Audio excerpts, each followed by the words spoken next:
A PDO is a philanthropic development office we consider as the basic unit of the ecosystem where we professionalize the direct linkage between donors and beneficiaries.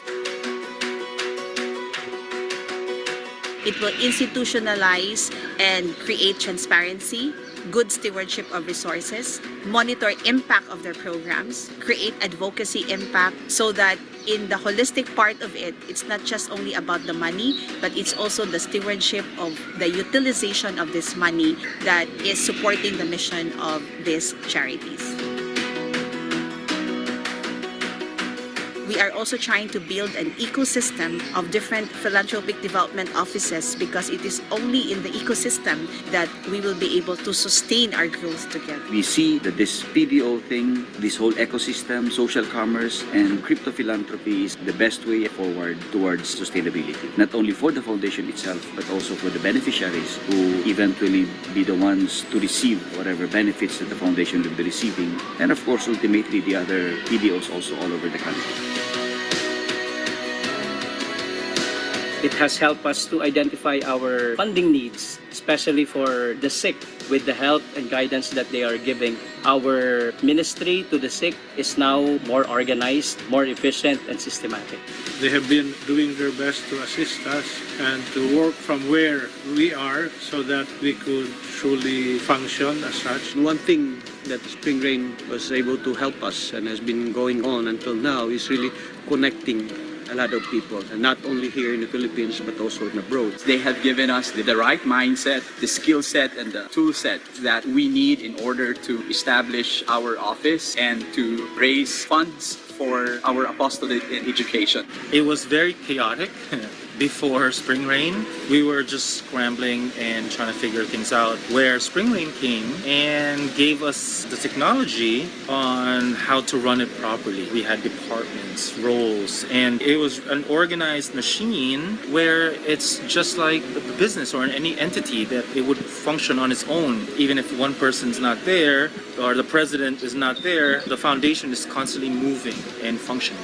For the new PDOs, the resources that you have will be maximized because of the system that Spring Rain will teach you and will share with you. The system has helped us how to pool resources, how to manage the fund, how also to manage our advocacies, our activities and program, how to sustain it, and plans are being done for its continuity. I would like to invite you to engage with Spring Rain and help the people, your community, more with the system. Without the system, it will block succession.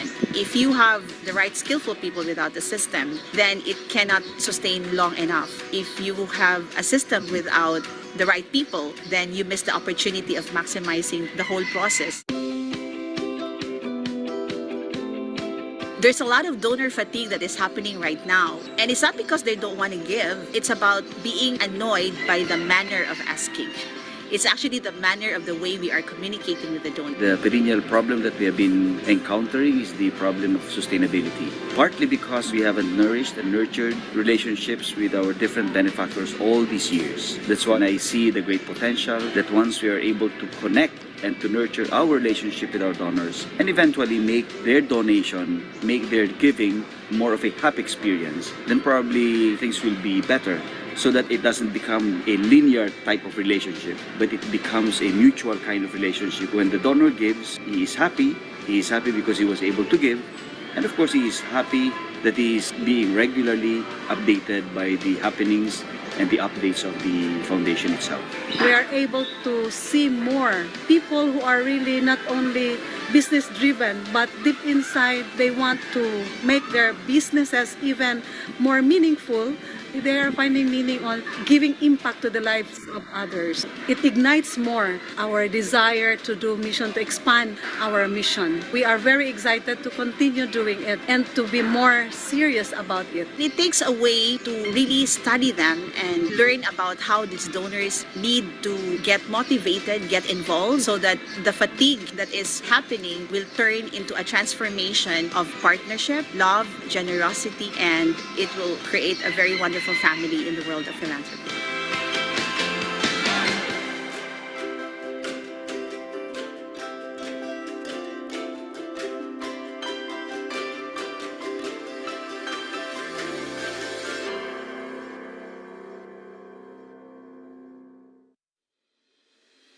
Mission, service, and development work in the new normal mean developing and implementing cost-effective, impactful service, fundraising for different advocacies, bago sa world ng philanthropic office yung Chameleons, wala talaga kaming idea or walang idea si Chameleons kung ano nga ba, paano magsisimula. grant proposal writing, building a database of program needs, sponsors, outputs, outcome, and impact. We usually gather or list our benefactors, list our beneficiaries. Every time we will have an event, we always go back to the same process of listing the benefactors, listing the beneficiaries. And keeping donors engaged and motivated in supporting your mission. A lot of our benefactors are so much directly attached to the priests who are working in our mission. But the problem is, when they are transferred, also the donors are transferring and the mission is left behind. Sustaining missions to serve is hard, and it's even more challenging today. Your staff get caught up with too much to do, not knowing where or how to start, chasing short-term goals or sacrificing your long-term vision. We hear you. We are here for you. We are Spring Rain Global. As a social enterprise, Spring Rain Global aims to coach philanthropic development organizations, faith-based organizations, nonprofits, enterprises, individuals in Asia, Africa, and beyond towards sustainability. Through our international team of highly experienced professionals for development, philanthropic, and financial planning sectors, we help our clients network and raise funds, supporters, and other resources necessary to continue serving communities. We build capacity. We empower human capital. Doon mas nahasa, mas na-improve, mas na-enhance yung capabilities ng Chameleons na magkaroon ng mga fundraising strategies. Hindi lang yung usual na naghihintay ng donation. Merong tinatawag na donor care na hindi lang kami nag-a-ask ng donation but we include them in our mission. We put systems in place.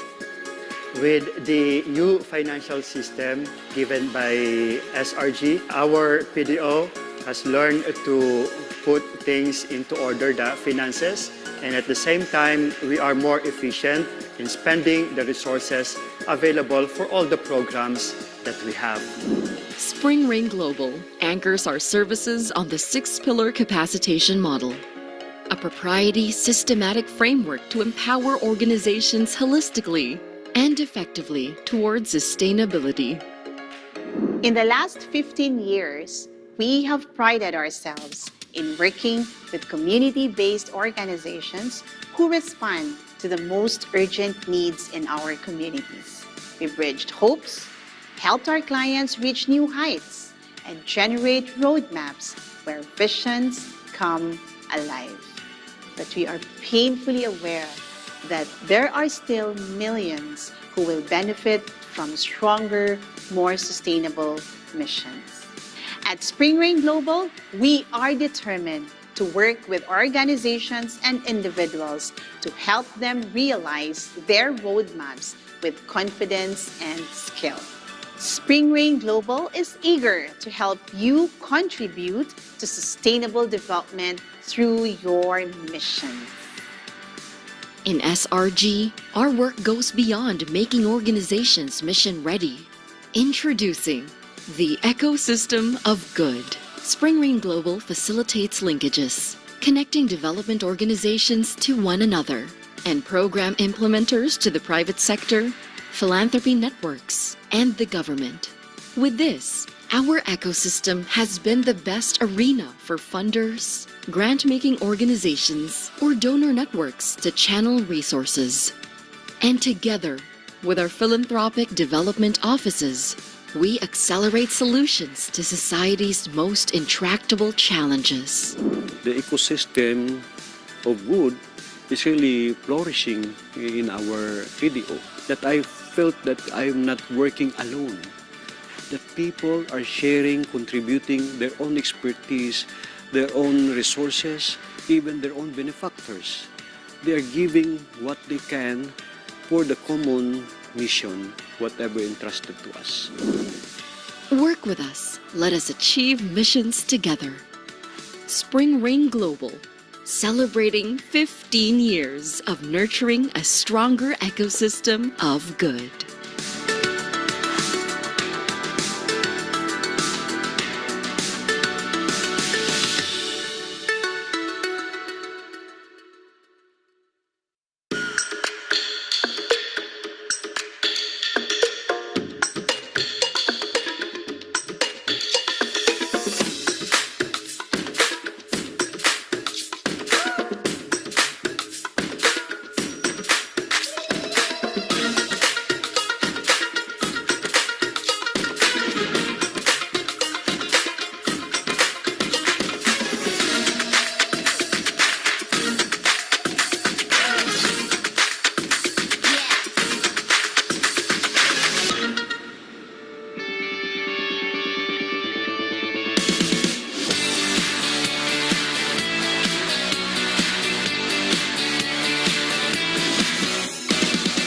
The theme for this year's conference is Nurturing Transformative Change in Philanthropy. We want to evolve, and we believe that only transformative change in the impact of philanthropy can get us to scale and get things done.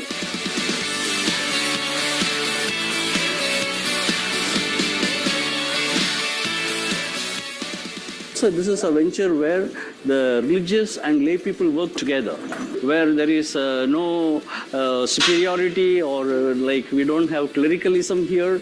Here both clergy, laity, we all work together for the common good.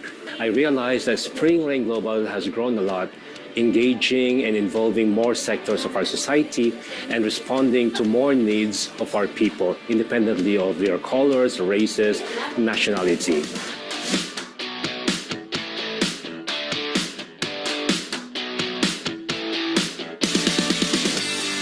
And I feel that we are not just participating in philanthropy, but that we are really part of a global transformation. Yeah, no, I think it's a very timely event given the challenging funding landscape that we're facing here in Asia, but also globally. The whole world is talking about localization, which means that it is these local actors that are going to be placed to drive the development agenda going forward.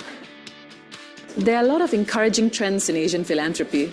We know, of course, that there's a huge wealth transfer that's about to take place. Organizations like this that gather people from across the social impact ecosystem really play a role in fostering those discussions and bringing attention to some issues that haven't been in the forefront before. So I think we're at a place where there's a lot of exciting things that are going to happen.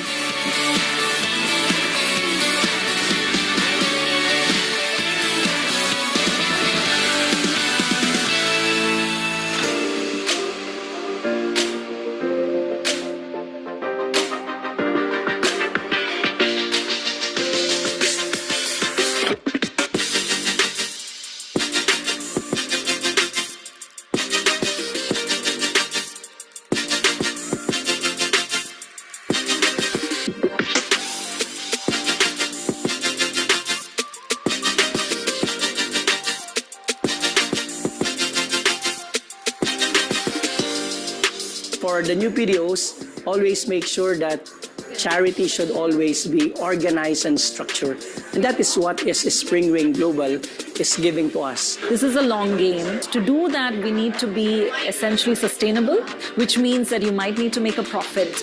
And these two are not, against each other, but they actually go very well. Technology is like a tool. We can use it for good, we can use it for evil. But I believe that if we use it from the right intentions and for good, you can become a lot more productive. The PDOs right now are in need of putting up systems than ever before. They're solving bigger problems. It's very important that they're crystal clear with what the why is all about. In the Indian context, we are seriously looking at how the SRG can play a very vital role in bringing all the religious congregations together so that we can bring a lot of changes in a more effective manner, focusing on 7 pillars of capacitation, which is the strongest, the point of SRG.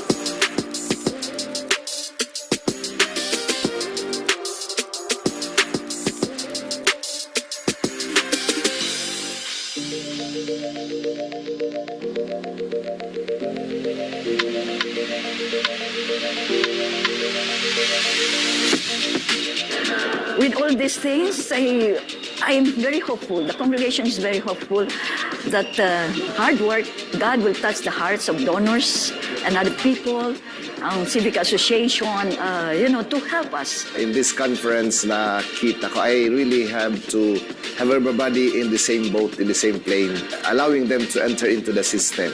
And now with almost 21 people here, we can do just that.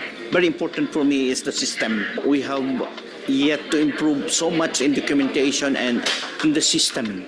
My belief has been cemented that sports can really be a unifying factor,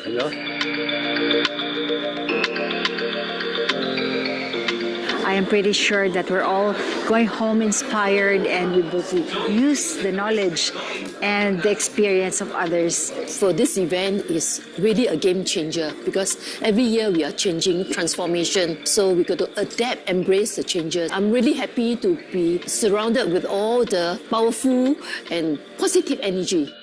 Togetherness and tightness across all the PDOs, and I think we have matured together. Seeing what we pitched last year about ecosystem now is coming together.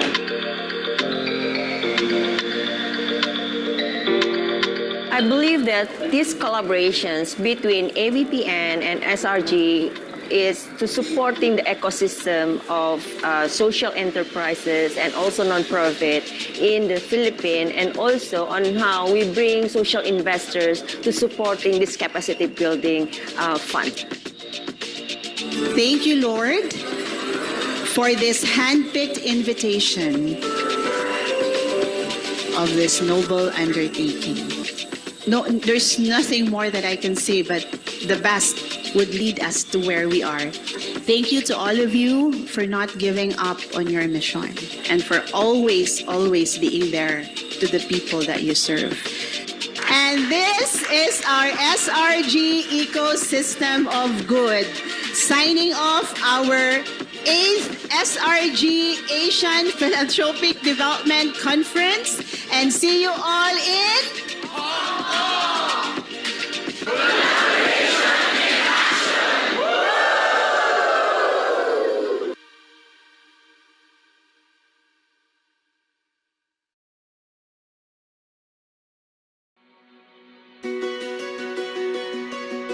A PDO is a philanthropic development office we consider as the basic unit of the ecosystem where we professionalize the direct linkage between donors and beneficiaries.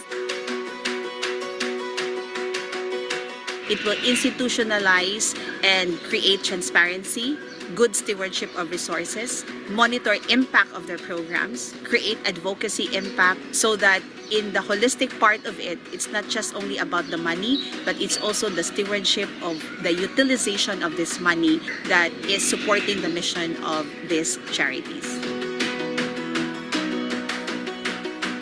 We are also trying to build an ecosystem of different philanthropic development offices because it is only in the ecosystem that we will be able to sustain our growth together. We see that this PDO thing, this whole ecosystem, social commerce, and crypto philanthropy is the best way forward towards sustainability. Not only for the foundation itself, but also for the beneficiaries who eventually be the ones to receive whatever benefits that the foundation will be receiving. And of course, ultimately, the other PDOs also all over the country.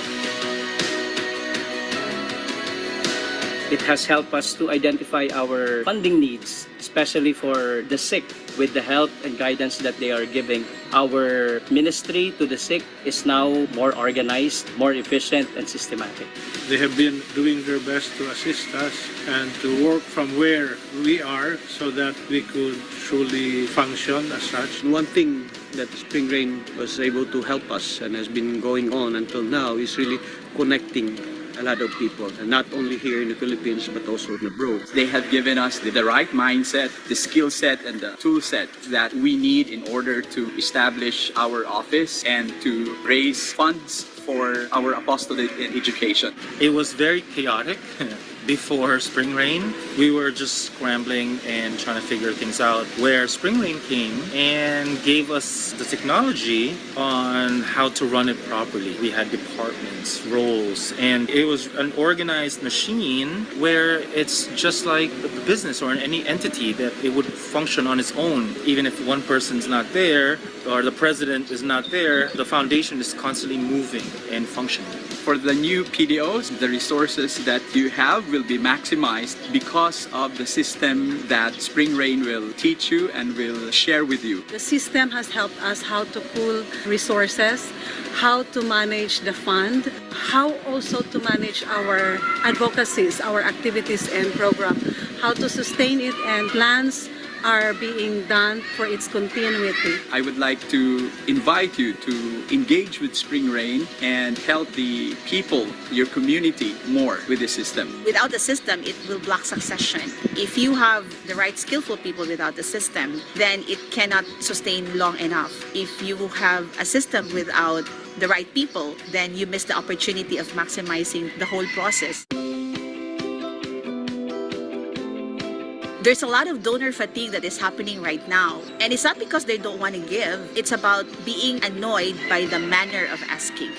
It's actually the manner of the way we are communicating with the donor. The perennial problem that we have been encountering is the problem of sustainability. Partly because we haven't nourished and nurtured relationships with our different benefactors all these years. That's why I see the great potential that once we are able to connect and to nurture our relationship with our donors and eventually make their donation, make their giving more of a happy experience, then probably things will be better, so that it doesn't become a linear type of relationship, but it becomes a mutual kind of relationship. When the donor gives, he is happy because he was able to give, and of course he is happy that he is being regularly updated by the happenings and the updates of the foundation itself. We are able to see more people who are really not only business driven, but deep inside they want to make their businesses even more meaningful. They are finding meaning on giving impact to the lives of others. It ignites more our desire to do mission, to expand our mission. We are very excited to continue doing it and to be more serious about it. It takes a way to really study them and learn about how these donors need to get motivated, get involved, so that the fatigue that is happening will turn into a transformation of partnership, love, generosity, and it will create a very wonderful family in the world of philanthropy.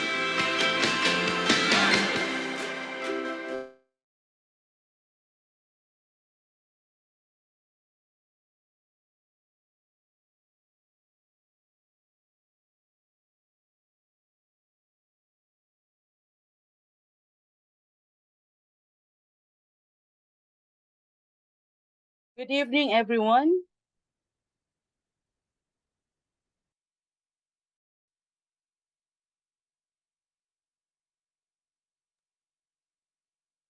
Good evening, everyone, and welcome to Spring Rain Global's fourth quarter fundraising campaign.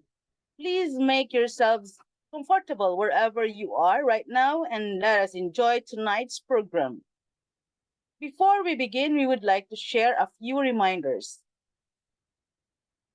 Put your microphone on mute to avoid unnecessary noise.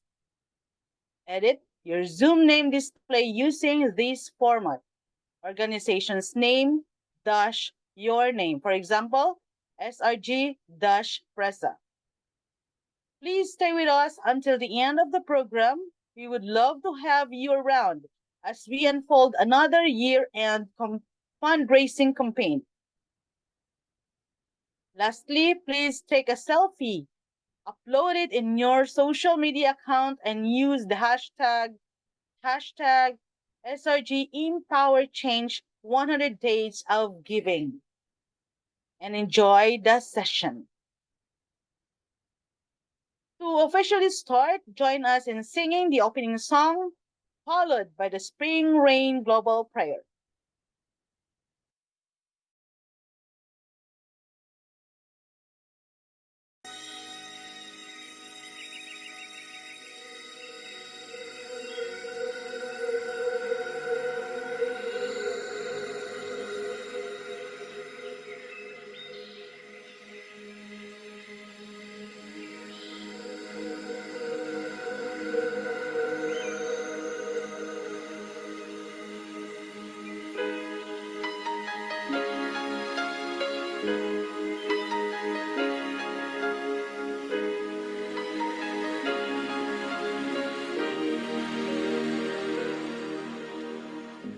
What about sunrise?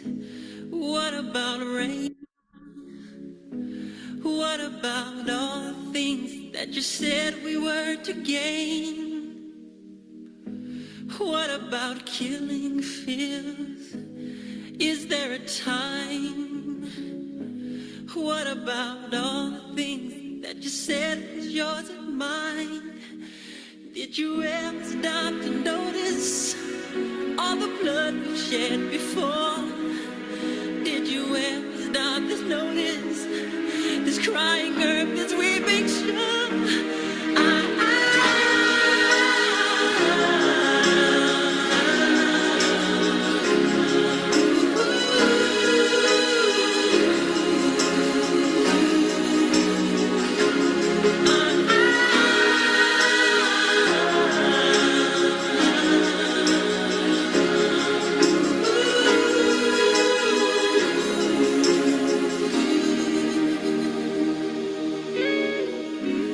What have we done to the world?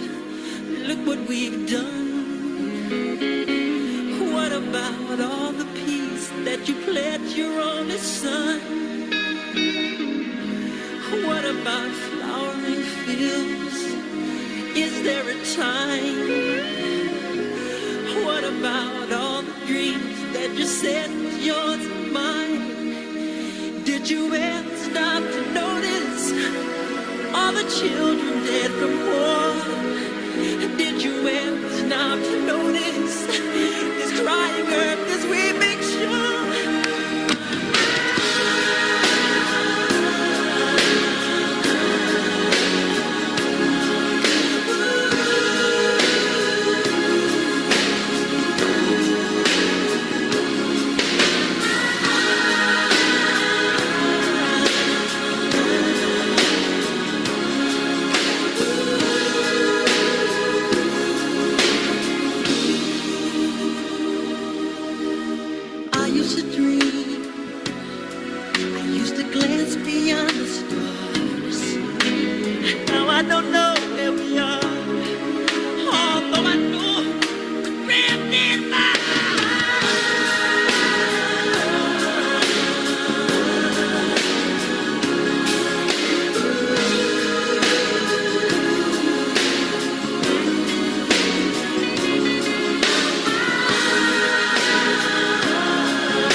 of the Father, and of the Son, and of the Holy Spirit. Amen. The Spring Rain Global Prayer. Heavenly Father, we thank you for the opportunity to be called in this noble endeavor of serving people and organizations through our thrust for a deeper love for humanity and stewardship of our giftedness. As we respond to this ministry each day, fill us with the power of the Holy Spirit, that your wisdom may enlighten us, that your strength may remind us to stay focused in our purpose and calling, that your light be our guide at all times, and that your love be in our hearts. We know that the journey may not always be easy, but we firmly believe and hold on to your promise that you will be with us both in our challenges and victories, as we bring love and unity to your people in service for others. We continue to pray that as we grow the mission and purpose of our Spring Rain Global family, we may be sustained by your grace, ready to open the path for others, so that your blessings and divine providence may completely flow to each and every one of us. May we always stay in your grace, now and forever. This we ask in Jesus' mighty name. Amen. In the name of the Father, and of the Son, and of the Holy Spirit. Amen.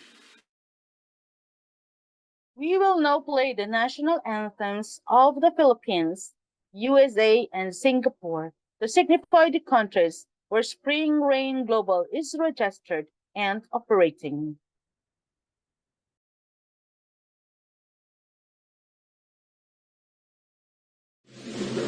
Bayang magiging, teras ng silanganan, alap ng puso, sa dibdib mo'y buhay.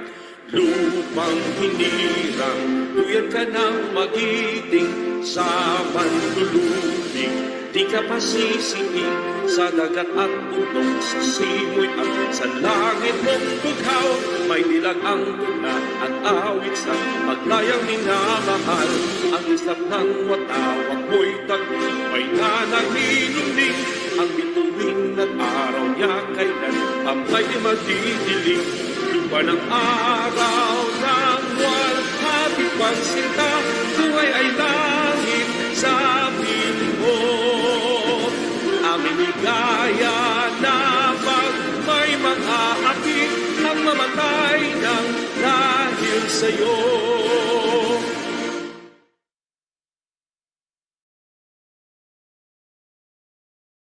Oh, say, can you see by the dawn's early light what so proudly we hailed at the twilight's last gleaming, whose broad stripes and bright star through the perilous fight o'er the ramparts we watched were so gallantly streaming, and the rockets' red flare, the bombs bursting in air, gave proof through the night that our flag was still there. Oh, say does that star-spangled banner yet wave o'er the land of the free and the home of the brave?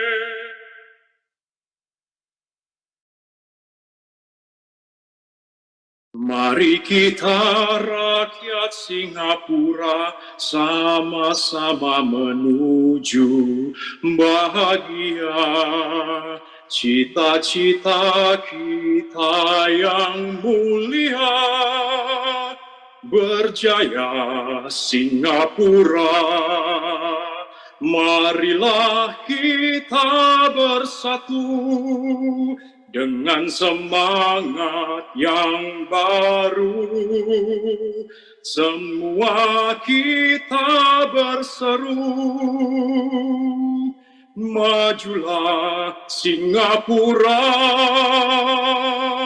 majulah Singapura, marilah kita bersatu dengan semangat yang baru, semua kita berseru, majulah Singapura, majulah Singapura.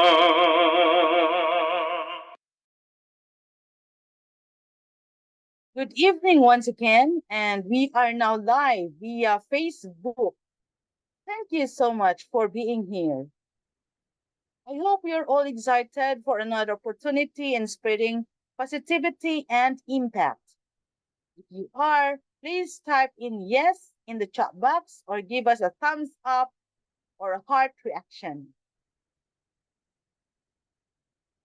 We would like to acknowledge the presence of our esteemed Philanthropic Development Offices Directors and team, SRG Advisory Board members, the President and officers of the SRG PDO Ecosystem of Good, the Spring Rain Global team, and the rest of all the guests joining us from the different parts of the Philippines and the globe who are here with us via Zoom and Facebook Live. To give us the opening remarks, let us all welcome Spring Rain Global Founder, President and CEO, and Spring Rain Global Foundation Founder and President, Dr. Glenda M. Antonio. Thank you, Prasa. Good morning, good afternoon, and good evening. It is with great enthusiasm that I welcome you all to this Saturday's 100 Days of Giving campaign. And for tonight, we will be focused on green technology and sustainable transportation. Tonight marks the beginning of an important journey towards a more sustainable and environmentally friendly future, especially for our communities and our planet. As we gather here, we are reminded of the pressing challenges we face in the realm of transportation and energy consumption. The impacts of climate change, urban congestion, and pollution are also felt by all of us. And it is our collective responsibility to seek innovative solutions that will lead us to a greener and more sustainable way of living. This campaign is not just about promoting new technologies, it is about fostering a mindset shift towards sustainability. We aim to empower individuals, organizations, and governments to embrace sustainable transportation options, be it through electric vehicles, public transit, cycling, or walking. We will also explore the integration of green technologies that can enhance our transportation systems, making them more efficient and less harmful to our environment.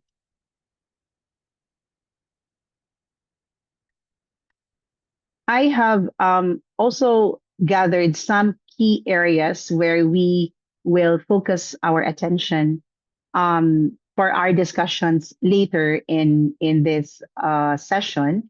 And this will anchor to promotion of public transport, where we advocate for increased investments to the donors and funders in public transit systems to make them more accessible, efficient, and user-friendly. This would encourage also open opportunities for investments in our city or in any parts of the Philippines and across the globe, where the use of buses, trains, and trams are a viable alternative to personal vehicle. The focus also on electric and alternative fuel vehicles, such as supporting the transition to electric vehicles or electric bikes and other alternative fuel options, will also help in advocating incentives for consumers and businesses. This could also lead to collaborating with local governments to expand the electric vehicle charging infrastructure. In the active transport, we also promote walking and cycling as a sustainable mode of transport by improving infrastructure such as bike lanes and pedestrian pathways. We can continue to organize community events that would encourage active transportation, such as bike to work days. Smart mobility solutions can also be one area that we can look into.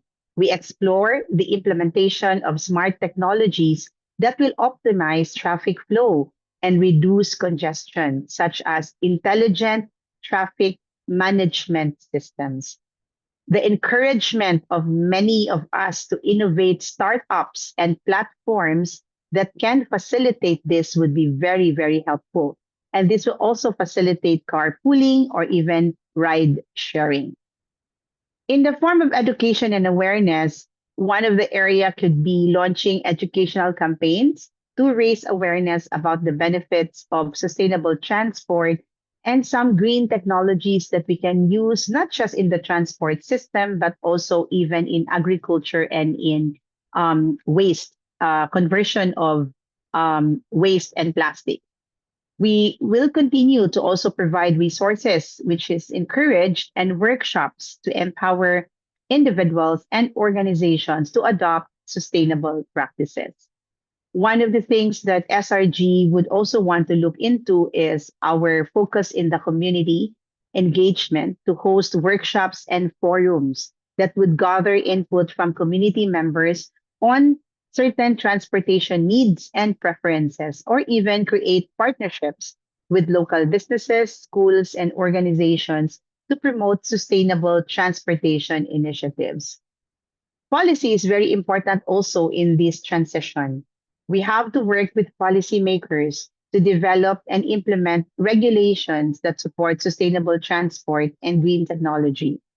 Advocate for funding and other resources to support infrastructure improvements and innovative projects is definitely necessary. While we are focused also on these various initiatives, the monitoring and evaluation is also very essential. We have to establish metrics to track the progress of our initiatives and assess the impact on reducing carbon emissions and promote sustainability, as we have highly emphasized at the start of this campaign in our Race to Zero campaign. We can regularly report our achievements and challenges to ensure that our transparency and accountability would be a source for data-driven solutions and tactical solutions moving forward.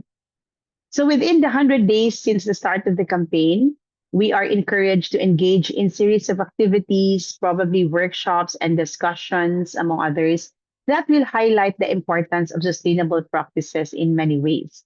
We should be able to showcase successful initiatives, share best practices among ourselves and in our ecosystem, and provide resources to empower each one of us to take action in our communities. I encourage everyone here to actively participate, share your ideas, collaborate with one another, because together we will create an impactful change that will lead to significant transformation in how we think about and utilize transportation and green technology. We continue to work hand in hand to advocate for policies that would support sustainable infrastructure. We continue to attract capital to invest in green technology, and let us continue to promote awareness on the benefits of sustainable transportation and green technology. So as we embark on this campaign, let us remember all the time that each of our every small action truly counts. Whether we choose to walk or bike instead of driving, or whether we advocate for better public transport options, or whether we support clean energy initiatives, we all have a role to play in this movement. In closing, I would like to express my gratitude to all of you for your commitment to sustainability and for joining us in this vital campaign. Together, we can pave the way for a cleaner, a greener, and a more sustainable future for the generations to come.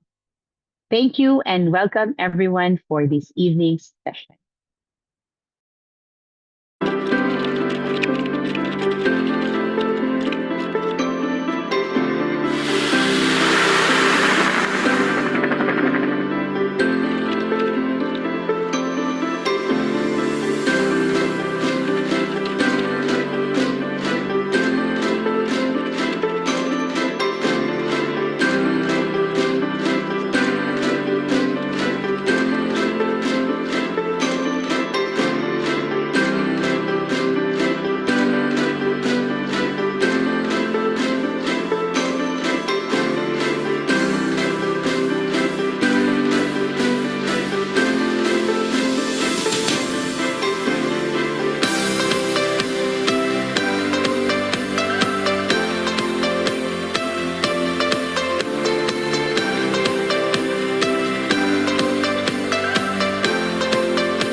Thank you so much, Dr. Glenda.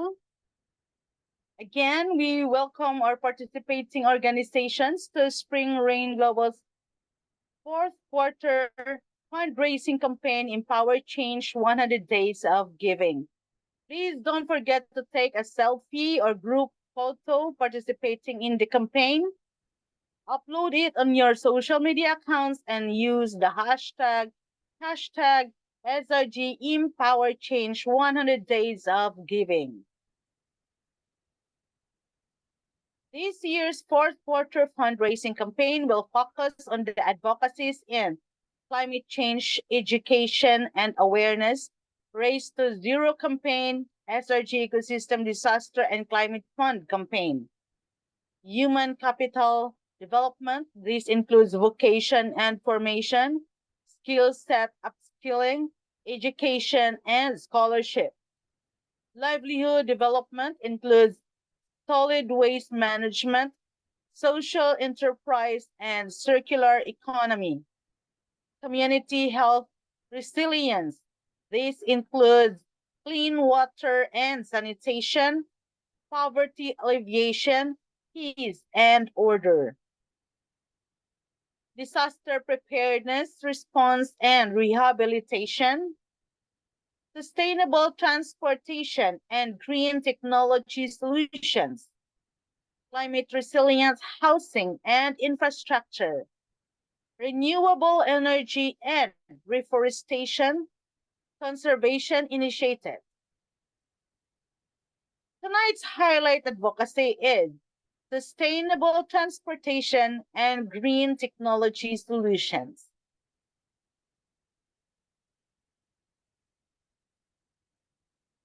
Joining us for tonight's advocacy are Swiftly, Dalan Safe Cebu, Vinrich Holdings OPC, Local Community Prosperity Alliance, Bionutrient, and Spring Rain Global Foundation. And to tell us more about the programs on sustainable transportation and green technology solutions, Let us watch this video.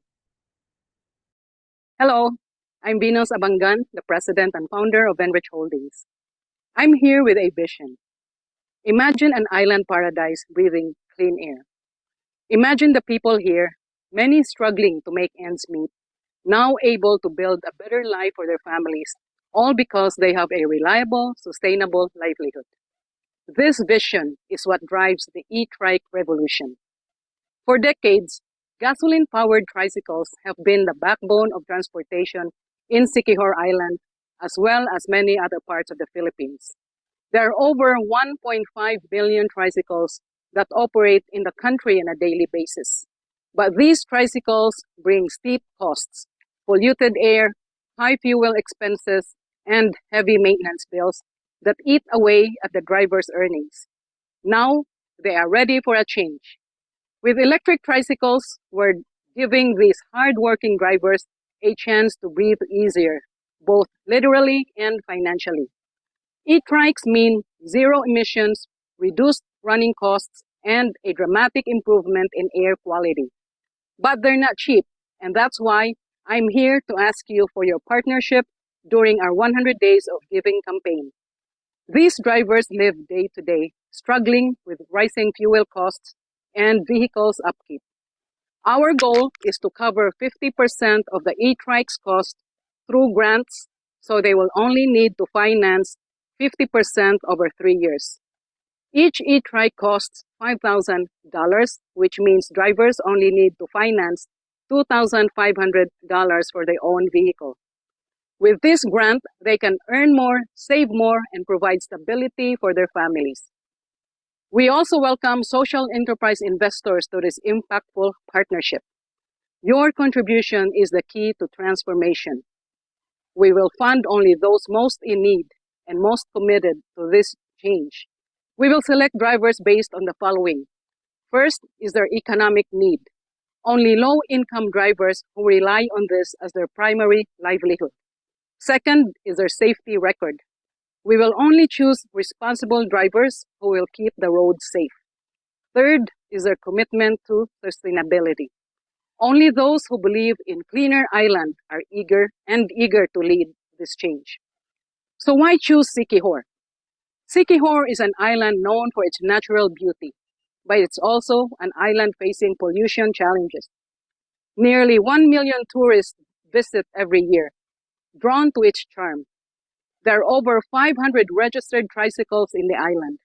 By making Siquijor our pilot, we are transforming not only the environment, but the image of the Philippine tourism, making it truly sustainable and inspiring for other cities to follow. Through our 100-day giving campaign, we aim to raise $125,000 to provide 50 e-trikes to Siquijor. Your contribution goes beyond funding vehicles. It's about giving hope to families and creating opportunities for sustainable livelihoods. With just $2,500, you can empower a driver to own an e-trike, allowing them to break free from the financial strain of the traditional transportation. Today, I urge you to invest in this vision. By supporting the e-trike revolution, you're not just donating, you are becoming part of a movement toward a cleaner, greener, and equitable future. Together, we can transform lives, protect our environment, and create a brighter tomorrow for those who need it most. Thank you for considering this opportunity to make a meaningful impact. Join us in driving the Philippines toward a sustainable future, one e-trike at a time.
Climate change is predicted to hit us all by the year 2030 unless I am Maria Emma A. Ramas and I want to lead you to a green path towards a sustainable future.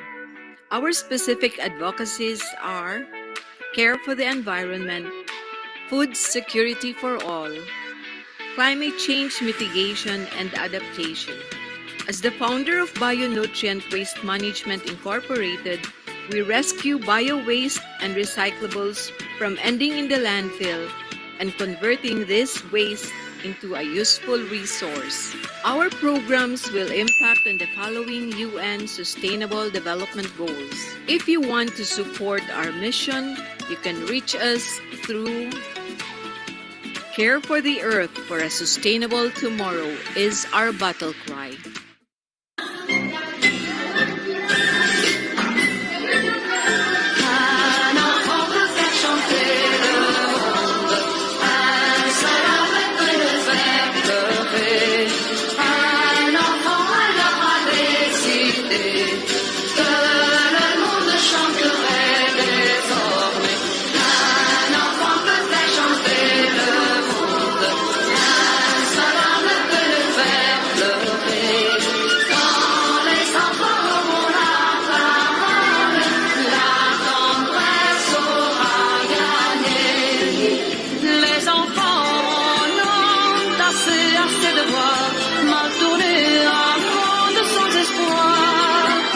Ils ont décidé la fin de la violence et moi je leur fais confiance. Tous les droits laissez nous faire et bientôt ça ira mieux. Nous ferons couler la terre du côté des jours heureux. Un enfant peut faire chanter le monde, un seul homme peut le faire pleurer. Un enfant alors a décidé que le monde chanterait désormais. Un enfant peut faire chanter le monde, un seul homme peut le faire pleurer. Quand les enfants auront la parole, la tendresse aura gagné. La victoire est dessinée dans leurs sourires, dans leurs yeux je vois notre avenir. Leur sagesse alors vaincra et pour toujours la folie des hommes un jour. Au pays de vos merveilles, nous irons courir tout droit. Faites-nous la vie plus belle, nous allons faire tout ça. Un enfant peut faire chanter le monde, un seul homme peut le faire pleurer. Un enfant alors a décidé que le monde chanterait désormais. Un enfant peut faire chanter le monde, un seul homme peut le faire pleurer. Quand les enfants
jours heureux.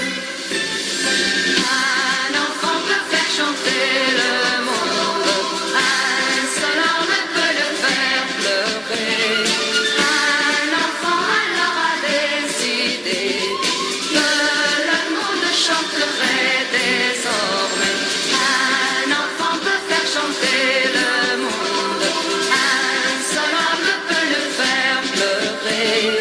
Quand les enfants auront la parole, la tendresse aura gagné.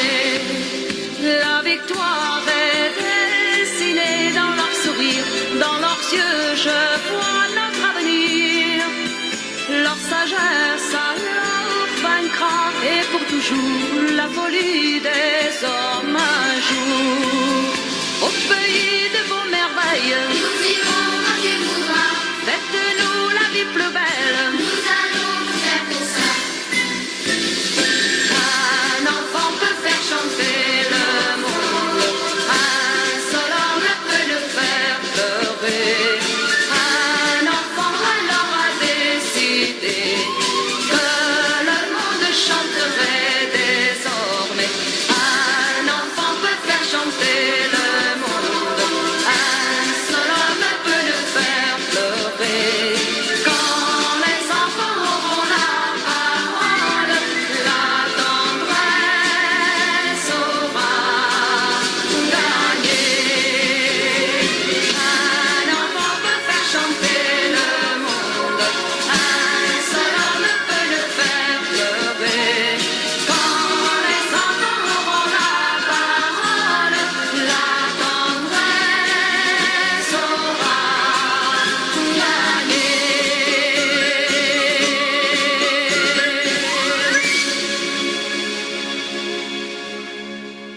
Un enfant peut faire chanter le monde, un seul homme peut le faire pleurer. Un enfant alors a décidé que le monde chanterait désormais. Un enfant peut faire chanter le monde, un seul homme peut le faire.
Prendre un enfant par la main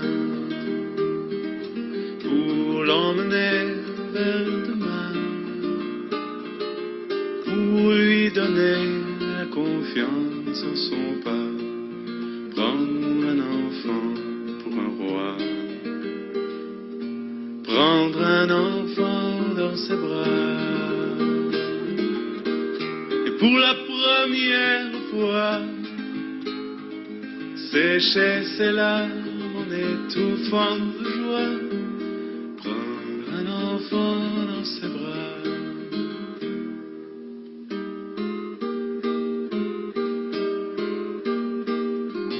Prendre un enfant par le cœur pour soulager ses malheurs, tout doucement, sans parler, sans pudeur. Prendre un enfant sur son cœur, prendre un enfant dans ses bras, mais pour la première fois, verser des larmes en étouffant sa joie, prendre un enfant contre soi.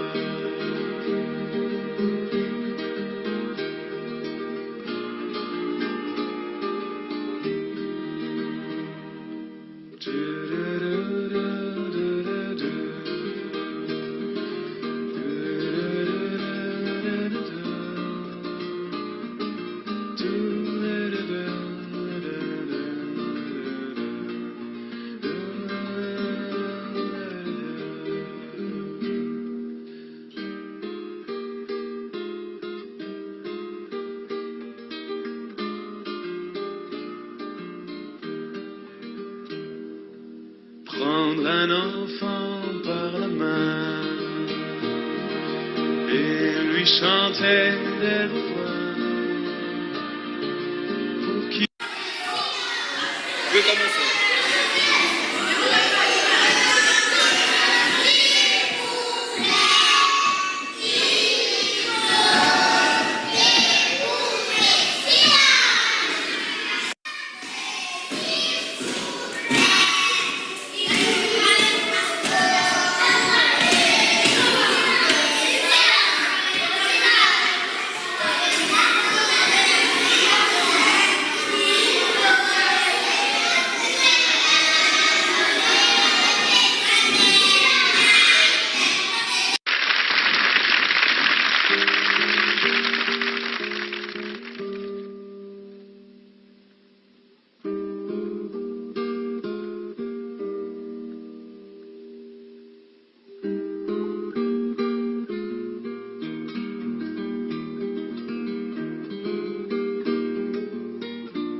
Prendre un enfant par la main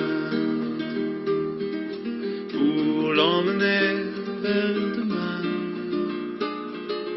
pour lui donner la confiance en son pas.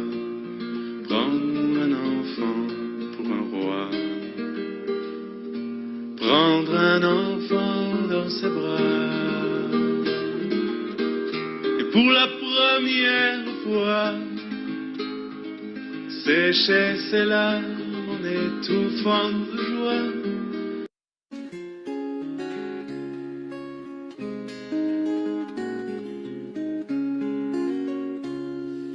Prendre un enfant par la main pour l'emmener vers demain, pour lui donner la confiance en son pas. Prendre un enfant pour un roi, prendre un enfant dans ses bras, et pour la première fois sécher ses larmes en étouffant de joie. Prendre un enfant dans ses bras.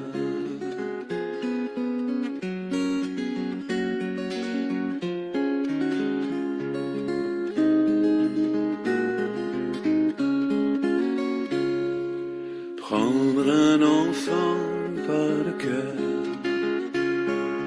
pour soulager ses malheurs, tout doucement, sans parler, sans pudeur. Prendre un enfant sur son cœur, prendre un enfant dans ses bras, mais pour la première fois verser des larmes en étouffant sa joie. Prendre un enfant contre soi.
et lui chanter des refrains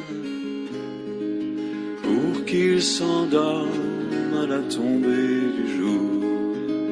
Prendre un enfant par l'amour, prendre un enfant comme il vient et consoler ses chagrins, vivre sa vie des années, puis soudain prendre un enfant par la main, en regardant tout au bout du chemin, prendre un enfant pour le sien.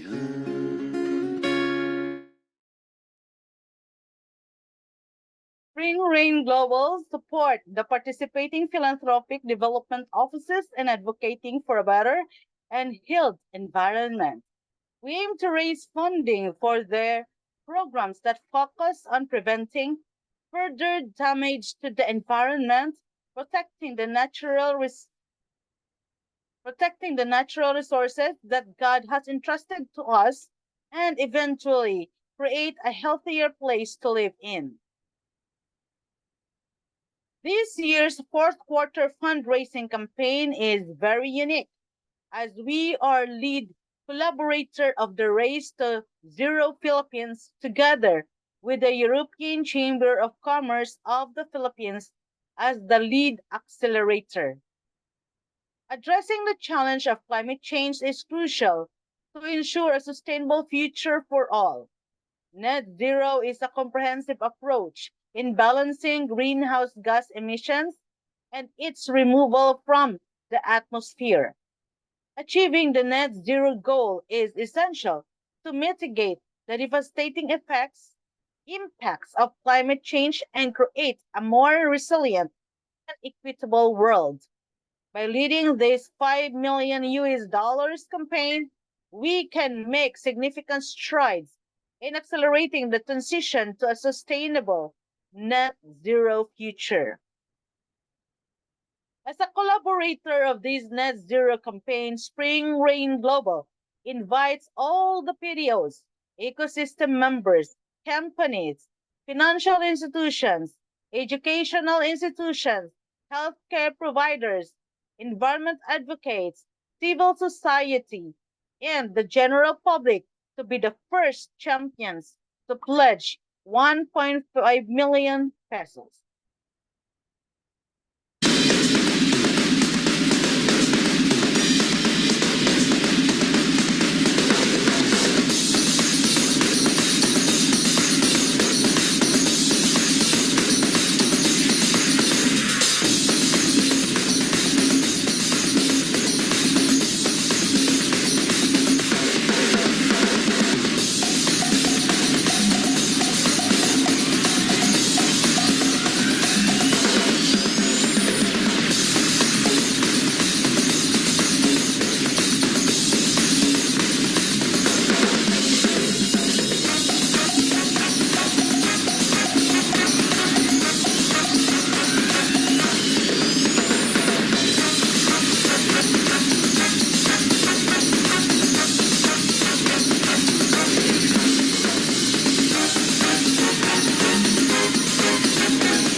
For the next part of our program, we will be hearing from tonight's panelists, the representatives of various stakeholders and participating organizations that support the advocacy on sustainable transportation and green technology solutions. May we call on Ms. Venus Abangan, President of Winrich Holding OPC, Mr. Andrew Baltasar, business representing Dalan Safe, businessman representing Dalan Safe Cebu PDO Swiftly, Ms. Nadia Balgoben, Executive Director of Local Community Prosperity Alliance, and Ms. Emma Ramas, Director of Bionutrient PDO. To facilitate the panel discussion, may I call back Dr. Glenda M. Antonio.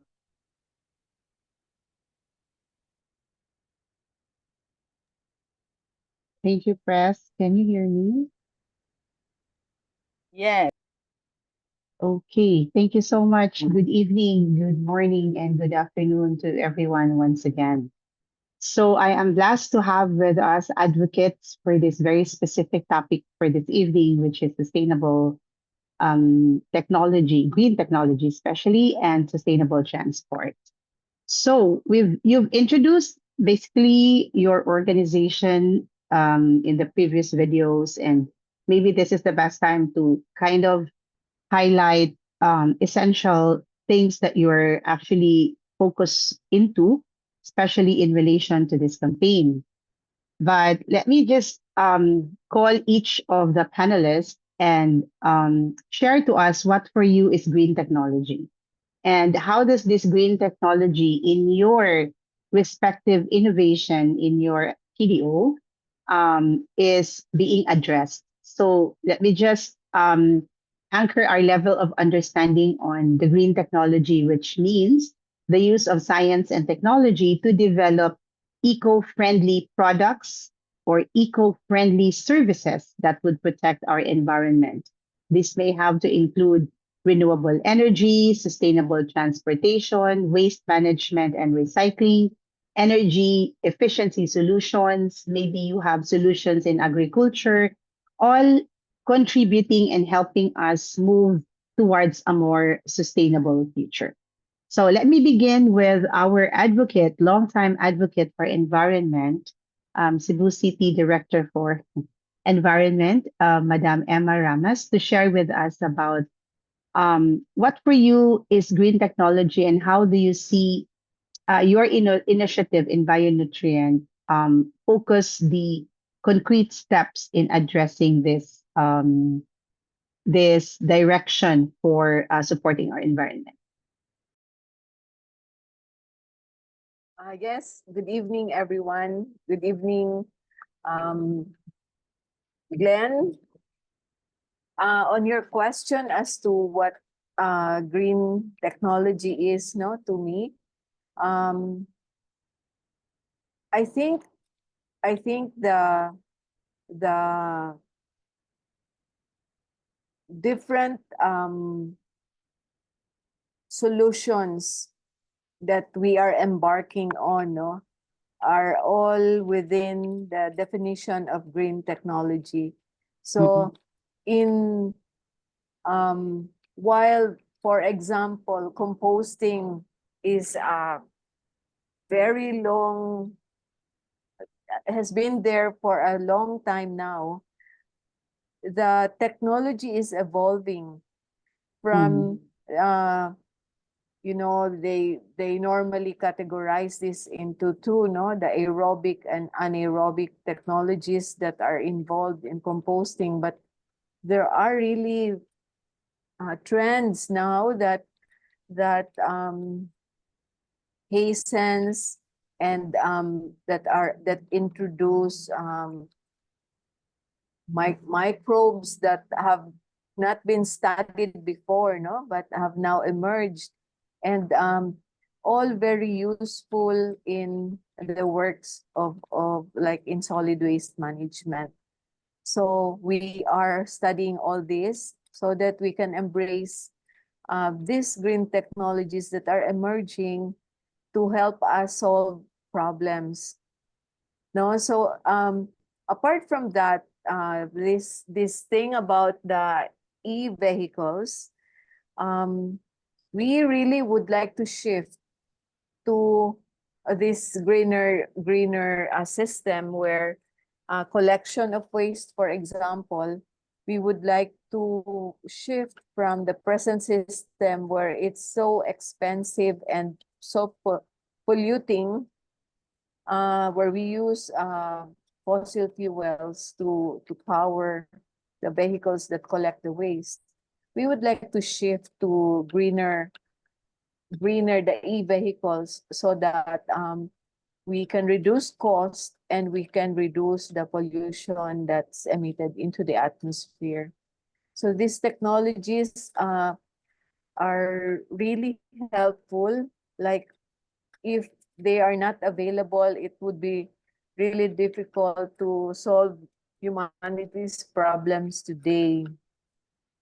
So while science tells us that the environmental crisis and climate change are irrefutable, it also tells us that it is not too late to stem the tide. This will require fundamental transformations in all aspects of society. So how we grow our food, use our land, transport goods, and power our economies. So while technology has contributed to the environmental crisis and climate change, new and efficient technologies can help us reduce net emissions and create a cleaner world. Readily available technological solutions already exist for more than 70% of today's emissions. In many places, renewable energy is now the cheapest energy source. In the meantime, nature-based solutions provide breathing room while we tackle decarbonization of our economy. These solutions allow us to mitigate a portion of our carbon footprint while also supporting vital ecosystem services, biodiversity, access to fresh water, improved livelihoods, healthy diets, and food security. Nature-based solutions include improved agricultural practices, land restoration, conservation, and greening of food supply chains. Scalable new technologies and nature-based solutions will enable us to leapfrog to a cleaner, more resilient world. If governments, businesses, civil society, youth, and academia work together, we can create a green future where suffering is diminished, justice is upheld, and harmony is restored between people and our common home, our planet Earth. So I think that's my take for tonight's discussion, Glenn. Yeah, added to what you're saying, Emma, um, all this needs the basic thing to get this going, which you are actually doing right now, is awareness and capacitation and green skills. Are you doing this for bionutrient to do some capacitation and green skilling, especially towards the bio waste? I believe that one of the things that you're doing now is to come up with the academy that or the training school that would capacitate everyone, because I think people are wanting to do what you're actually sharing, but it's the difficulty on where they will start and how they will sustain if they get started, right? That's correct. We really want to set up an academy where we can spread the knowledge, where we can educate and train people. We improve the skills and introduce these greener technologies to more people so that we can spread the practice and benefit everyone. Yeah. So actually, for this school, which is part of your campaign for this 100 days, I believe, is also can be supported by the government, no? Because they have that's the Yes. budget that they can actually do. We hope to like put a concrete project on that with bionutrient on this regard. So That's I'll get correct. back to you, Emma, regarding government, but I'll do that in the second round of questions. Let's go Sure. to Nadia. Nadia is live all the way from Switzerland. She has been exposed to both the funders' way of looking at sustainable agriculture and how food security can be supported. Tell us more about your work and the work of the communities that you're serving in Africa in relation to access to food security and the like. Nadia?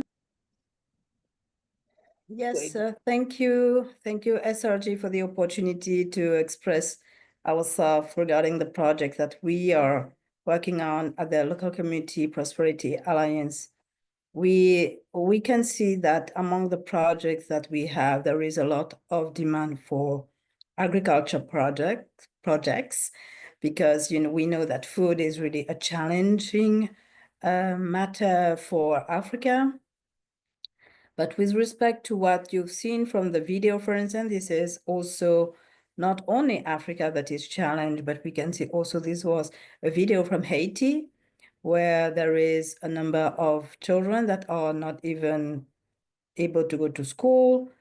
And on top of it, they don't have access to a regular meal to enable them, to have a normal life as a kid should have. So that's why they have to go to this canteen that you have seen, where there is a few people who are also there to help.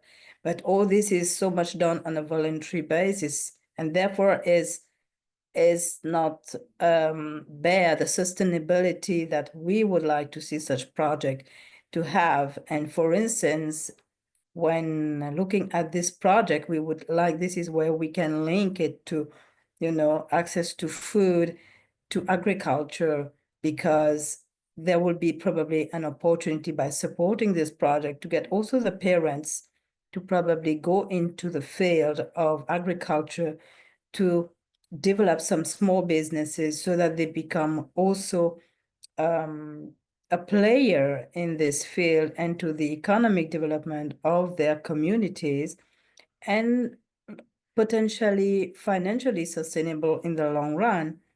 But let me also get back to the fact that all these are linked, because when we talk about green technology, we are looking also about how we are rethinking the agriculture sector, because the way it is managed today is definitely not sustainable. It is not sustainable for several reasons, because the way it is being addressed in countries through intensive agriculture, and the way also not respecting some of the local settings and landscape, and all these dimensions are also contributing to some more, let's say, instability in the environment than what we think, because climate change is a consequence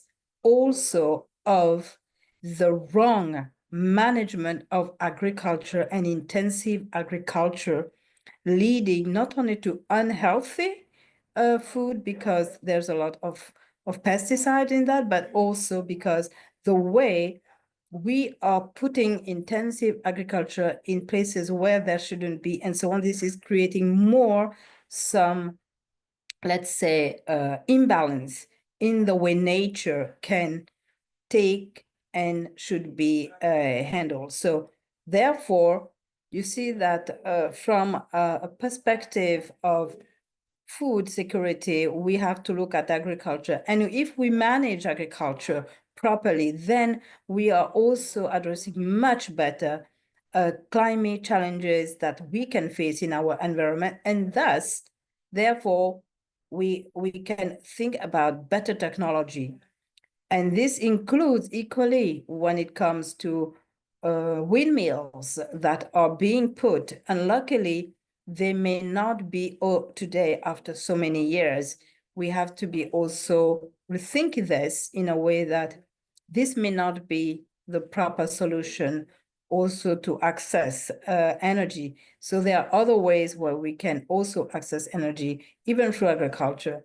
Waste to energy is also becoming more and more the way forward. So that is how I see the topic of today relevant, because there is a kind of sequence and interdisciplinary link to what we are trying to support, but we have to make sure that we are also making our project in a certain way around circular economy, and that we are not bringing too much of distortion while thinking of clean energy, which may not always be clean, because we have to have some very specific approaches when we come to and we talk about clean technology.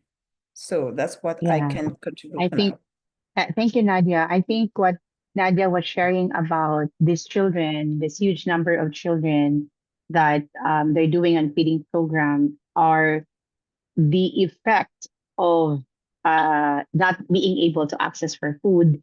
And Emma, the worst part is their soil is not even in nurtured enough to produce food. So that's why if you have to address the urgent need there because of climate crisis and maybe the kind of technology that they are using in their farming is not able to provide that nutritious foods, or not even Nutritious. able, yeah, kasi even if they do urban or in their backyard, they still Exactly. have to work through that. And Nadia, Emma here has a lot of technology that could be applicable globally, and this could be something that we can actually collaborate together when it comes to soil and waste management, because in the circular economy of food and access to it, the family or the community can be taught how to raise foods in their backyards. In their Yeah, own in their homes. own backyards. But there is also a way to make sure that their soil is nourished. So the fertilizer that you have to make out of the waste can nurture the soil, diba? So that it could support. And that was the expression that Nadia showed in the video, that those children continue to suffer, and we continue to feed while we continue to feed them so they can get to school nourished and able to finish studies. These livelihood programs can be anchored in a more holistic approach of how they deal with the environment and the agriculture initiatives that they have. So thank you, Nadia. And we go to the sustainable transport, and we know that much of carbon emissions that has affect our climate and even our agriculture, it's because of transport. And I can see that already moving in Europe, but not as much yet in Southeast Asia, especially for Philippines. And Venus has been advocating on this, on converting electric a tricycle to electric bike. Venus, tell us the story of the change you wish to happen in one tricycle driver. Like I am a tricycle driver and I want to buy. You're advocating that you want to transfer my you want to convert my tricycle to an electric bike. Yeah. Can you tell us and inspire us what makes the life of the driver transformed by just this? Aside from sustainable transport, you're also transforming the life of that person. You are on mute, madam. All right, can you hear me now? Okay, sorry. Okay, is it good now? Okay. Yes, yes, yes. Yeah, okay. Hi, good evening, everyone. So there's actually a lot of benefits to the e-trikes. Not only that it's lower emission, actually zero emission, it's also zero noise, and it makes it very useful for the environment. Now, as an e-trike driver, they would save a lot. It's very cost efficient as far as number one on the fuel. It would the difference between, let's say, if you run a gasoline powered tricycle for 100 kilometers, it would cost them 500 pesos. Whereas for one charge, a single charge of an electric vehicle, it would only cost them between 100 to 110 pesos to run between 100 to 150 kilometers. So that right there is a 78% reduction on fuel. Overhead fuels. Yes. Yes. Now, not just that, but also have to consider the maintenance and reliability. With the e-trikes, there is no oil change at all. So it's less maintenance, and it's because there are fewer moving parts. And the batteries are also designed to last long, between 6 to 8 years, and it can be easily replaced. Whereas, if you run into problems with a motorbike or a tricycle, it could be very costly. There's also a lot of operational benefits with the e-trike, improved efficiency. As far as, the electric vehicles actually deliver more energy to the wheels compared to the gasoline engines, which lose energy uh, through heat and friction. That is why you see some of the current, tricycles, they have a hard time climbing up even a 20-25 degree angle, whereas the electric tricycle can easily climb a 45-degree angle because of that efficiency. It also has a smoother and comfortable ride. Not only that, it's quiet. The power delivery from an electric tricycle is a lot smoother and more consistent, which gives us a much better and a comfortable ride. Then sustainability.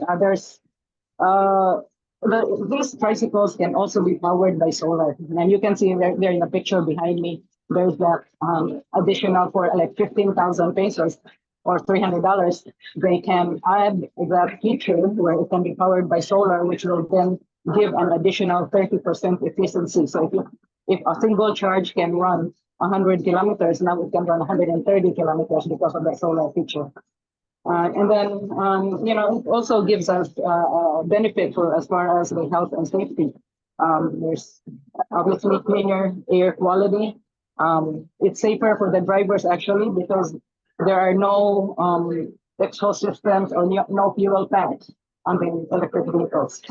And what we're doing with in our program is to support the drivers through a livelihood program with the LGUs, and we're gonna make it very affordable for them to own these vehicles by giving only like around, I don't know, hopefully between 5 to 6% interest rate per year for 3 years, which will then make it very competitive rather than owning. If they are currently renting 300 pesos on average for their current tricycle, the cost of buying these tricycles will be less than what they're spending for the rent alone.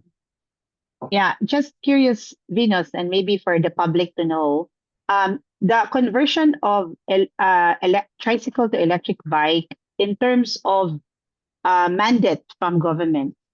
In Sikihor, how did it? How do you look at the implementation of this in terms of government support? Actually, we are now in the process of piloting it in Sikihor. It's the second week of testing. Now, next week, I'm scheduled to go back and sit down with the governor. And my pitch to them would be to, if they like what they saw, then I would ask them to support by, well, first we have to educate their drivers, yes, but yes, I would ask them to write an ordinance to get rid of the old president. Much like what happened with Boracay. It is a great example of a success, where they're the only island right now in the Philippines that have made a transition to 100% e-trikes. And and the way they did that was by having an ordinance that no old or no other gasoline-powered tricycles can run in the whole island. And how long did it take for Boracay, if you may know, to have that transition? That I'm not sure. Yeah, but then at least they have the political will as a. So it's support on ordinance to make it amended, no, for a small island like Boracay, and most likely scale that in other islands in Sikihor, and I think you're also going to bring that in Moalboal, correct? Yes, Moalboal is next in our pilot. Then hopefully Lapu-Lapu is next. Yes. Okay. So let's go to the next round of questions, and I'd like to focus on funding. Funding. Many of some of the maybe those who will be watching us across the globe and check on this video for this campaign are looking at what kind of capital are you looking at in this sustainable green technology transport solutions that we are looking at? And maybe we start with Emma. If you are to pitch now publicly, um, what would be your first need of funding for bionutrient to take its concrete step, and how much does it cost for that specific kind of capital that you are looking at? If you may begin, is it already, are you looking at the first phase, which is the setting up of your school, that begins the narrative of your academy, etc., or are you ready to execute the, we were looking at doing the industry on plastics or waste? What tell us about it, Emma? Actually, Glenn, for bionutrients, immediate concern is really to set up the school. Um, and for that, we will need to train teachers. We will need to build the capacity of the group to run the school, and also to a little bit of infrastructure to set up the classrooms.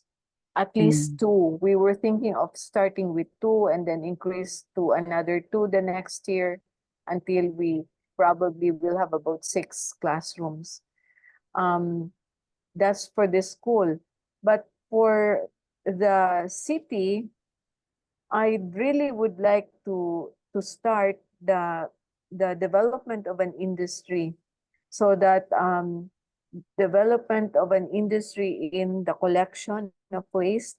So transitioning from the present system of big trucks, so impractical sometimes because our roads are narrow. So we need the appropriate vehicles, and I said we would like to move from the fossil fuel powered vehicles to e-vehicles, Electric. no? And also an industry where we can start putting peso value into our waste, so that we can really drive the mindset of people from waste as waste to dispose in the landfill to waste that will be Converted. turned into resources where they can still benefit from, no? And if if that happens, when we are able to now uh, make people consider waste as a resource, then there will be impact in the emissions into the atmosphere. There will be impact on the costs of the city to do solid waste management. And the industry will impact so many groups. There will be now SMEs that can be part of the industry who will do ventures on solid waste management. There will be individual families who can transition from a very marginalized level to more daily income, even if it's not yet a business. It's just daily sustenance for some families, no? It can be a very good community Project. activity, no, project for senior citizens, for even for PWDs, no, and the youth especially. It will make them busy, so there will be less crimes, less young offenders getting into trouble, or these things, if we make them busy with something very very helpful for the community. So there will be groups that will be impacted, especially I think our what we call formerly the waste pickers or the scavengers. We now call them the resource collectors. Collectors. Yes, resource collectors. So we Mm. can probably help improve their lives as Yeah. we bring their skills higher so that they can be more productive, they can be more efficient, and uh, it will bring more income to the family.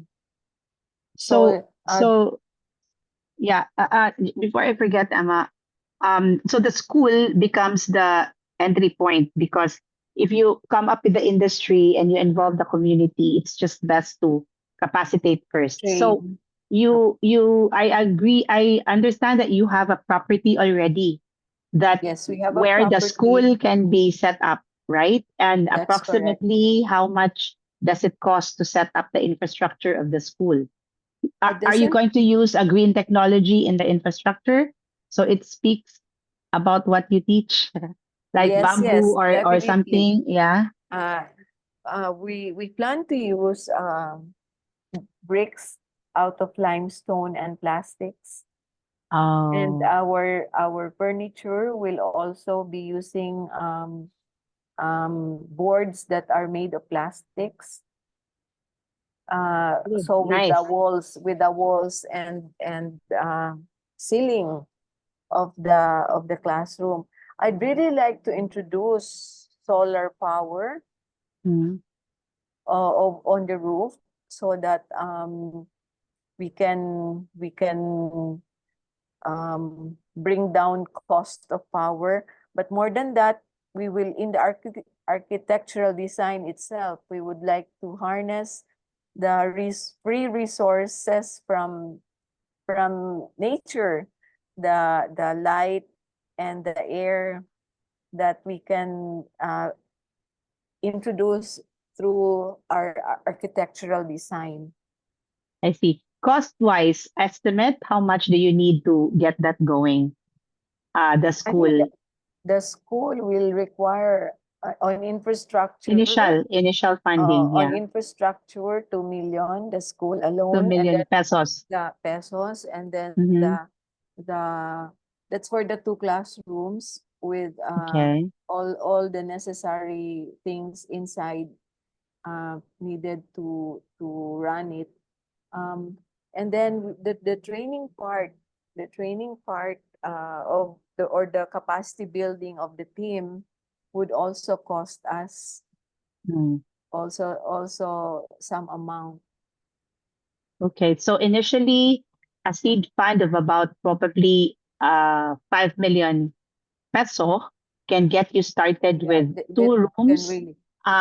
capacitate their teachers, ready to capacitate the community so we can get the industry started. Because you're looking Yes, at this, Emma, that if we get the industry for waste, solid waste, and bio-nutrient strategies, we need to get started with the school. correct, Most correct. probably, that would be what can be done first, and then the rest will follow. And DTI can assist in the Yes, sessions and trainings if we have to work on the different industries, right? Yeah, that's correct. That's yeah. correct. Okay. Thank Actually, you, then Emma. there will be a bit of expense also for the like the black soldier fly Mm, setup. We need to spend for that, and also for we would like to demonstrate different types of technologies: black yeah. soldier fly, the worm composting, or the microbial composting. So there will be also infrastructure needed Mm, to mm-mm. do this so that the students Can can practice can and learn practice. from the technology, whatever green type of technology you are going to That's be that we want implementing, to so that promote. Yes, yes, that's basically needed. Yeah. All right. Maybe more discussions can be done on the level of the SRG Foundation to discuss on that. Nadia, you mentioned that your one of your community focus for LCPA is the inability of the children to access food when they go to school, and quite a number of them it's because of the difficulty in growing their own food or access to food. What concrete project are you looking at in this regard to break that cycle of dependency on the food and have them, sustained by themselves? Are they living far from the school? Do they have lands that maybe checked by Emma for its technology, for example, in putting fertilizer so it gets to grow food? Because some maybe because of climate may not be able to grow these crops, right, Nadia? Yes, the way we may be looking at it is probably around the school infrastructure that are in the communities, but how they can probably also integrate these 300 kids probably that we have now, and that they can be part of not only to be able to go to school, to pay for whatever their needs are. That's one thing. There is also the opportunity to hire some more personnel and staff for that, and to equip. For now, they are called in those canteen like twice a month. So the idea is, how can we get them in a regular mode of going to school every day, have food on the table and so on, and also get the parents to be involved, either even in the context of the school, either to develop agriculture within the vicinity of the school, and so that they can become also educate also the kids on how also what agriculture is all about. The parents as well are involved, so create really a kind of solidarity, but at the same time, a learning community around this problem that can not only create jobs, but also, if maybe, create some more infrastructure, more adequate, space for them to whether to really have these children, because we can see that the basic hygiene is, access to sanitation are really kind of very basic. So we have also to enhance it to a level where there is also, the dignity also is kind of taken into account in this project, and that those kids benefit from a safe environment, access to food to every day, access to education.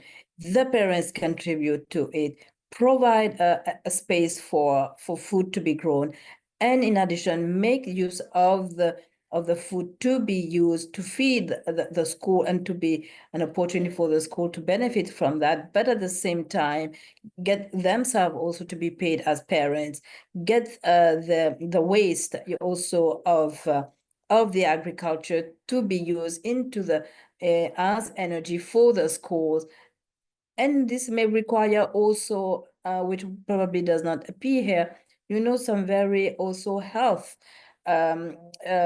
centers that schools also need, to ensure that the kids can benefit also from a healthy and well-being as we go along with this project. So it is really to kind of create a bit of a circular and also independent process, so that they can take it from there and become also a key player in the economy, so that government themselves then can come in, and then probably more private sector will also come in and make it very attractive enough, so that they see that it is actually through a simple challenge, it can become a very great opportunity for development and for independence and for sustainable finance and so on and so forth.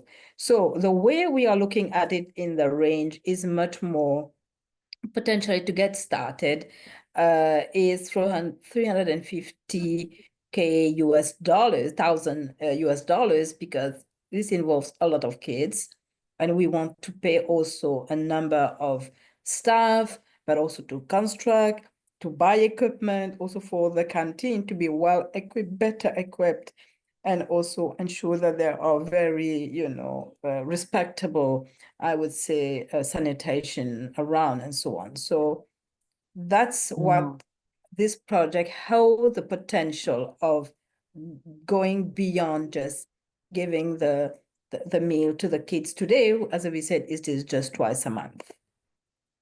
3 times a month. Okay. So you're looking at having a sample in a community where you put the infrastructure of how they cook their food and provide, and at the same time, develop the land where agriculture and green technology be capacitated to the farmers, or maybe put livelihood program to them, and then put a circular economy within that community so that it becomes a program that's scalable. It's really true, because if you're looking at Haiti or any parts of Africa or India with the same problem, the best solution now is to create a prototype of a community where that can create good stories, but the need for funding will have to get started so that you can create more or less the structures that are needed for this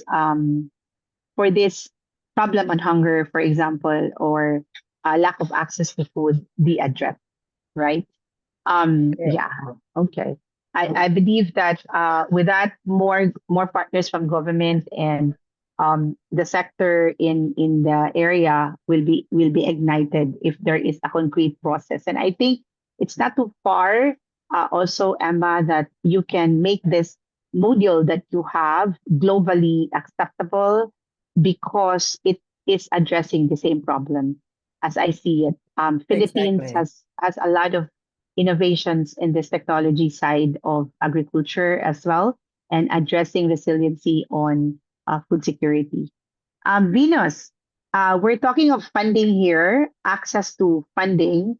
Um, Now that you want to convert this, and because the tricycle driver cannot afford, somebody has to pay ahead the order of the vehicles, right? And you are looking for partners, equity partners, or and how many vehicles are we looking at to complete the project in Sikihor?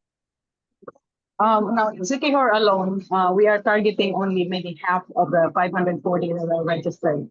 So that's 240, but we're thinking of spreading this nationwide. Okay, so it's a huge opportunity because there are over 1.5 million tricycles in the Philippines right now, registered according to LTO.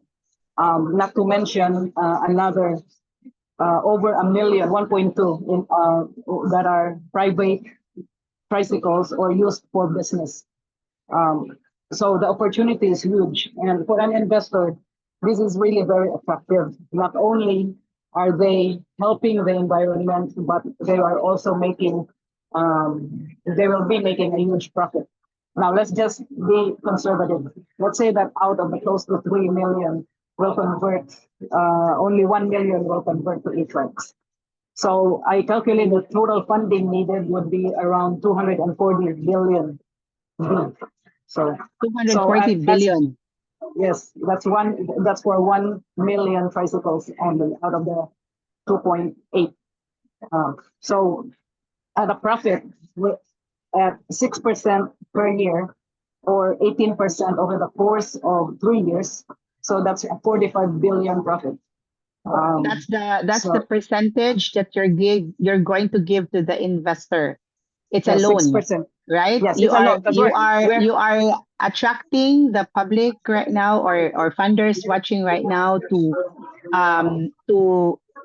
for you to access a loan that you will give 6% a year in a Correct. span of 3 years, and you will Right. be needing 240 But of billion course, yeah, for not 1 everything. million for 1 1 million million tricycles. tricycle. Okay. Right. That's assuming a 50-50 split, because there are two types of tricycles. One is cheap, a little cheaper, which is at 200,000 pesos each. 215,000 pesos, and it's a 4-seater vehicle. And there's one at which is an 8-seater at 265,000. And so I'm assuming a 50-50 split between the two. We're looking at 240B. Now, there are also other business opportunities that comes with this. Of course, the tricycles cannot run without Electric chargers. charge. Yes. So we need to put up charging stations. We need to put up battery swapping stations. Each one costs anywhere between 600 to 700,000 each. And we calculated the ROI to be at around 10 to 12 months only. So again, it's a huge amount of income because for every 200 tricycles, we need between 1 to 2 stations depending on the size of the island or the area. So if we reach our target of 1 million tricycles or e-trikes in the Philippines, that's with the least amount of profit is 10 pesos per charge. We're throwing anywhere between 10 to 20. So that's 10 million at a minimum per day of income on charging alone. Yeah. So let's look at Sikihor. If we finish Sikihor, initial funding would look like how much? 200 and 500. 200. So that's about 250. 250. 265,000. 265,000 times, let's just say 200, that's 53M. Okay. Times 200 is about 53 million. That's about $1 million of investment, or you just have to partner with some investor. Is equity funding an option? Like shares, equity share? No. Sure. Is that Yeah. okay? So you're Yeah, open we can. to We're open to partnership that. on profit share for Yes. the platform. Thank you. Yes. So it just obviously show that all of these three ladies that are looking into sustainable green technology and transport affecting the overall impact of what we're doing.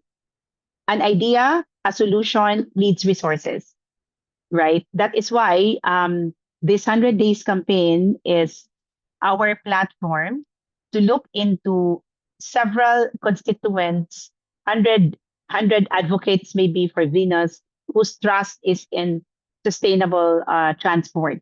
And this would look into those that are looking at supporting the community one island at a time. And if we are to join the race, or we are joining the race to zero, then your goal is 1 million tricycle that starts with 250 in Sikihor. And then you start counting the things that would go along in your roadmap, Venus. Let's look at a year of making things happen for this, starting now.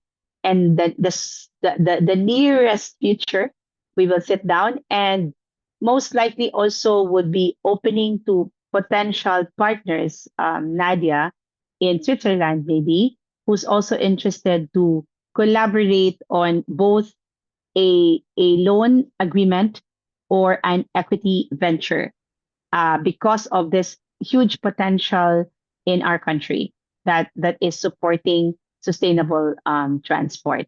All right. So with that, my last question to all of you, and maybe this will be your key takeaway. Two things. One is, what is your message to the community who will benefit green technology and sustainable transport? What rally would you like to encourage the community to join? And second, key takeaway would be, what is your message to the funders listening right now in supporting this 100-day campaign? Let me start with Emma. Yes, Glenn. My message to the public is that waste management is really everybody's concern. Therefore, it becomes everybody's responsibility.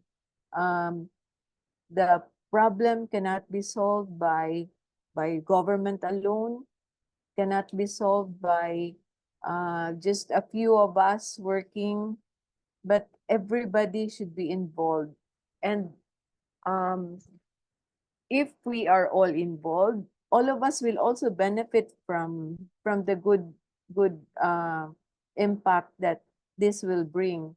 So from becoming healthier, because when we return um, the bio waste back into our soil, we create the good soil, we make our soil alive, we put back the nutrients, therefore our people will be healthier, we will spend less in medical bills, and the environment will be greener and cleaner.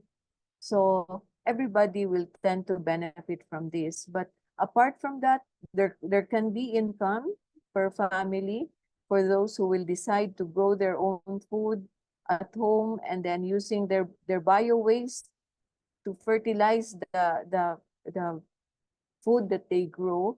And this will mean income and savings at the same time. So everybody should be part of this campaign. It is also an opportunity for small businesses to also look at the opportunities that's there for them. And all these efforts will also be relief to government, because then the budgets for solid waste management, which is more in the many years back, no more just for collecting mixed waste and sending them to the Billions. landfill. Huge budgets can be channeled to better things, no, like scholarships or Health. yes, Health. for health. So it should not be thrown away like what we're doing today, no? So this will be a benefit to everybody. I cannot see any downside to it right now, no? So we enjoin everyone to be part of this campaign, and that for our funders, apart from the helping us in the solution, helping bring solution to the different problems, there are opportunities in terms of earning from waste. So, for example, if we set up redemption centers where we can buy actually the recyclables from the public, there can be good income in this proposition. So there should be many redemption centers set up should be accessible to the public. And then this, to me, will really drive the change in behavior of everyone, because then we are able to demonstrate the peso value of what we normally call waste and something to dispose and get rid of, to something we now put value, and this will become a business actually, and then later on an industry. So I also saw many products, Glenn, that are from waste that are selling even abroad. I think not so much in the Philippines, but in Europe and the Americas, they put premium in products that come from recyclable materials or from nature.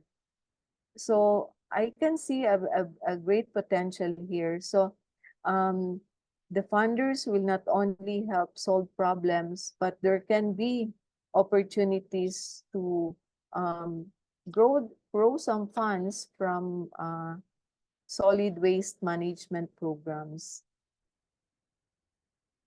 Very well said. Amen. We'll take that into account. And Nadia. Yes, thank you. So, well, what I would like to say to the community is that, this is a professor who is driving this project, and this professor started this project with one kid, and then he managed to grow it. Now there are nearly 300 of them. So it is their own storytelling at the end of the day, and that this can be really now from this level where it has reached to say, okay, it is an opportunity for us to do something that can really become a bit of a model of where there is also solidarity, but also a model for bringing so many innovation in a community just out of a simple kid probably who generate this motivation and desire to do something good and to do something for humanity. So then what I would say to the funder, well, this problem is also your problem, because if we don't solve the problem, we will not move very much ahead.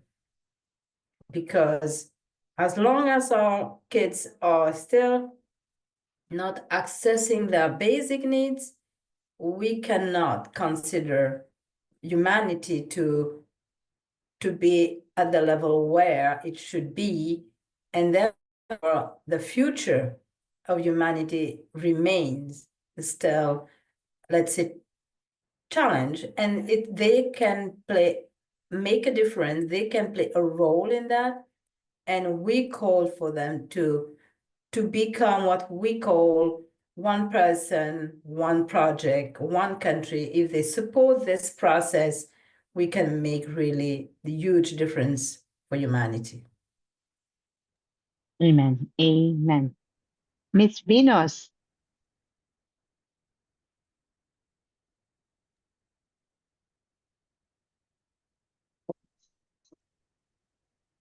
Hello. Hear me? Yes. Hello. Your message to the community and then your message to the funders to be Sure. interested to support. Okay, my message for the community is to support the Eat Right revolution, because this program will create more job opportunities for drivers and their families, will offer cleaner and quieter transportation for everyone, and help make the uh, urban areas healthier. So by improving both people's livelihoods and the environment, this program will bring about positive changes that will benefit the whole community. Now, for the investors, I'd say, invest in the E-Trike revolution, be part of a transformative initiative that combines a profitability with a positive impact. And the Philippines is a very tricycle dependent area. Most of the islands, not just the islands, but even the main cities here, we have so many tricycles. So it's a very high demand area, and this project is very scalable. Um, we, invest on a project that aligns with global green economy by supporting zero emission and empowering the drivers with economic opportunities, because it creates a ripple effect of economic growth. So, yeah, let's I encourage everyone to join in this initiative with the potential to expand nationwide, ensuring long-term returns and environmental benefits. Amen. So wrapping up the three panelists this evening, it all boils down to still contributing to the UN Sustainable Development Goals.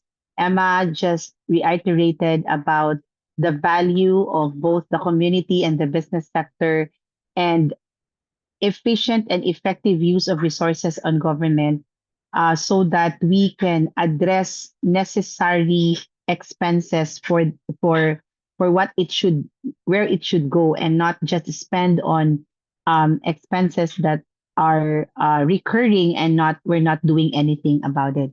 And that is a very well said example, Emma, that should have concrete action sooner than later. And I think Nadia also emphasized about the value of supporting this simple yet alarming problem about food, access to food. And it took that one teacher, just got touched about that story about that one teacher who fed one child with what he can afford. But maybe that teacher was also struggling on his children not being able to eat food. And by that story, it was handpicked by someone far from Switzerland to pick up that that story that means a lot to these 300 people.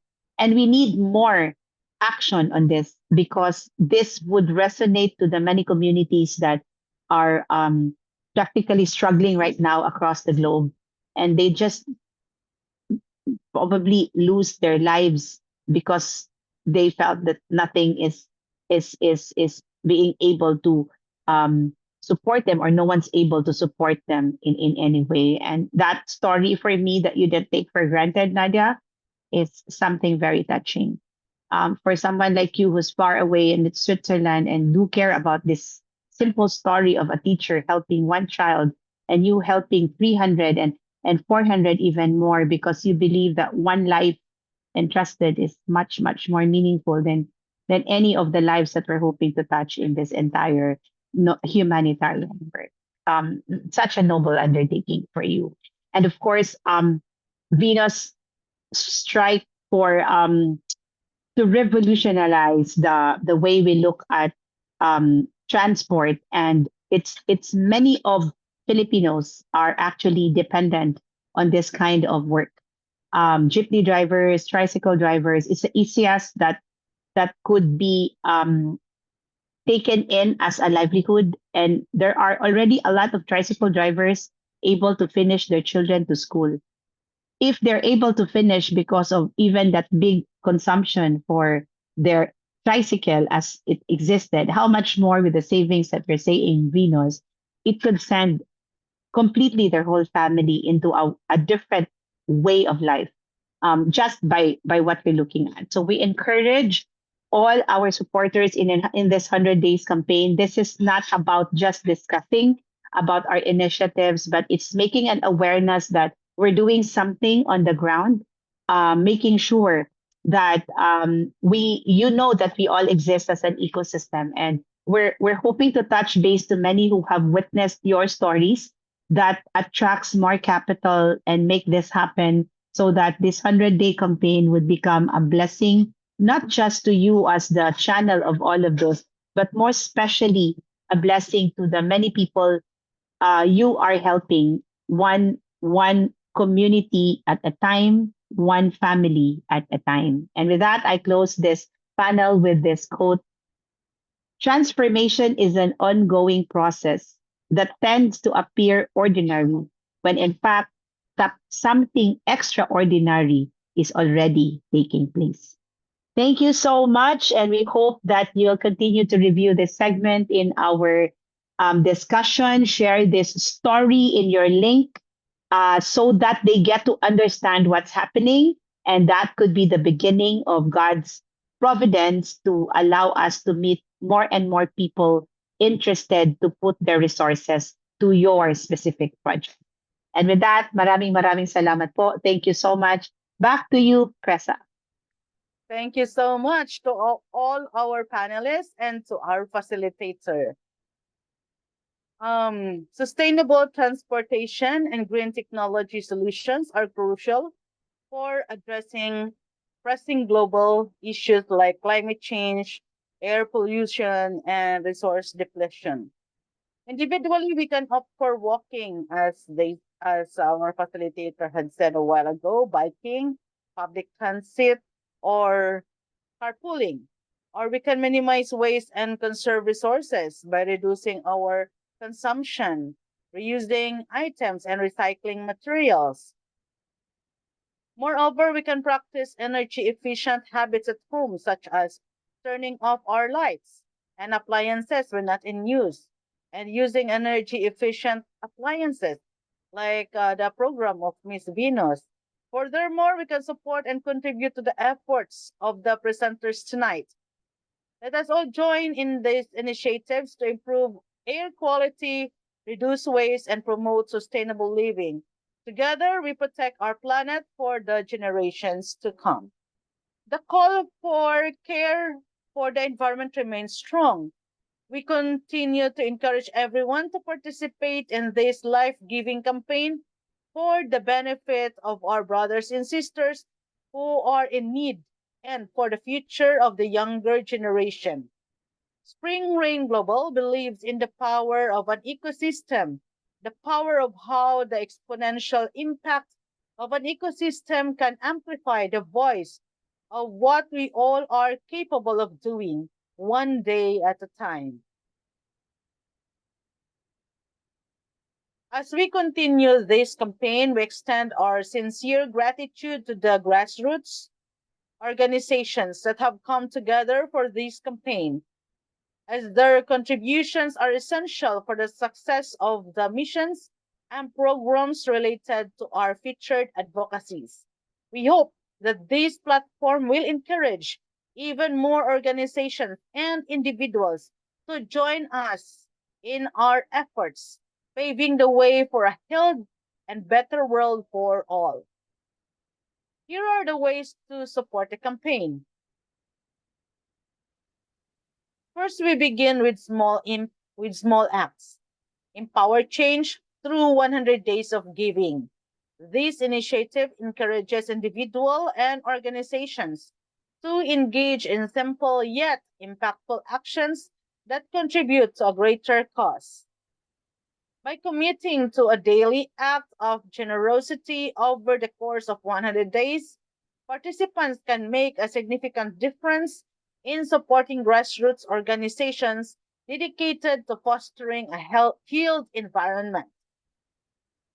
Secondly, we can purchase Lazada vouchers. These donation vouchers will be available at the Spring Rain Global Lazada store. Donations raised will be posted weekly via SRG Facebook page. And third, we can take action by signing up for Empower Change through 100 days of giving.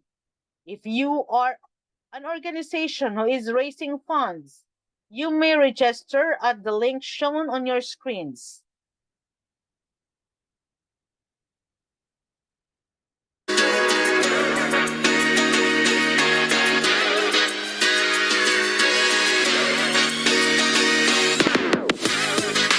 Empower change. Donate in any way for 100 days and fuel our collective mission at Spring Rain Global's ecosystem of good.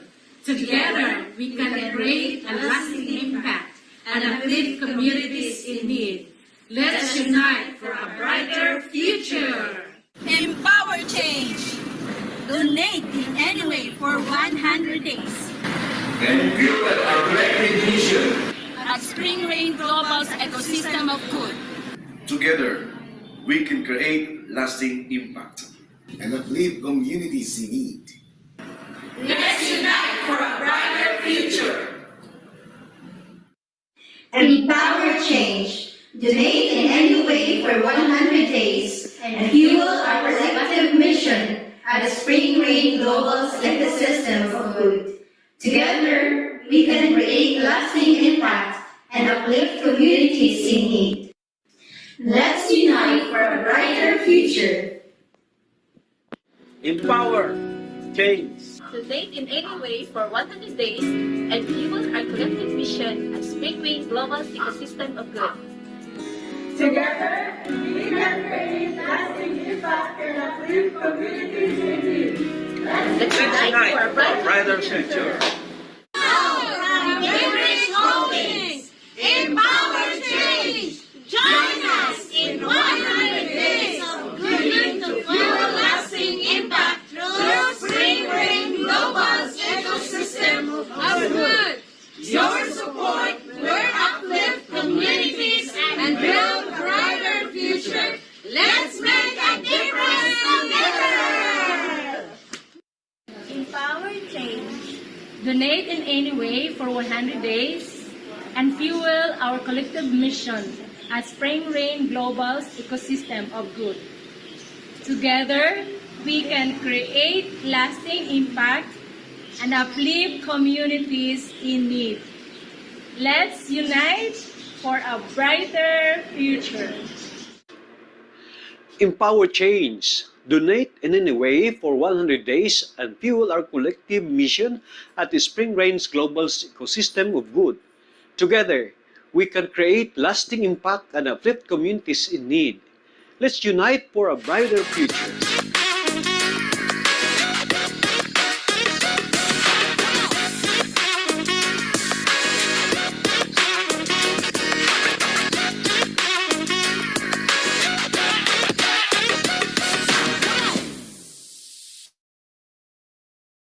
Donations can be sent through the donation portal shown on your screens or through the bank accounts of the following organizations: Swiftly or Dalan Safe Cebu, Vinrich Holdings OPC,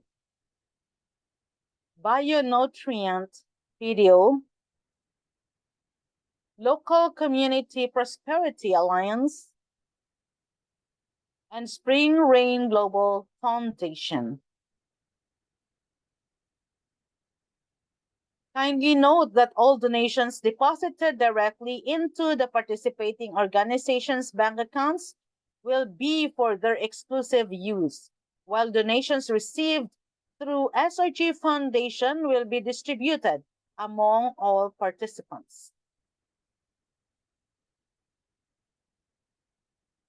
Next week, we will introduce another important cause, which is climate resilient housing and infrastructure. Climate resilient housing and infrastructure are designed to withstand the impacts of climate change, such as extreme weather and rising sea levels. These structures use sustainable materials and innovative designs to enhance durability and adaptability. Key features include elevated foundations, energy efficient systems, and smart technologies for resource management. By prioritizing resilience, communities can protect lives and property, reduce recovery costs, and promote sustainable development, ensuring long-term stability in the face of environmental changes. We will feature the following PDOs: Magical Mission PDO, IPSET, Happy Homes Housing Cooperative, Local Community Prosperity Alliance, and Spring Rain Global Foundation.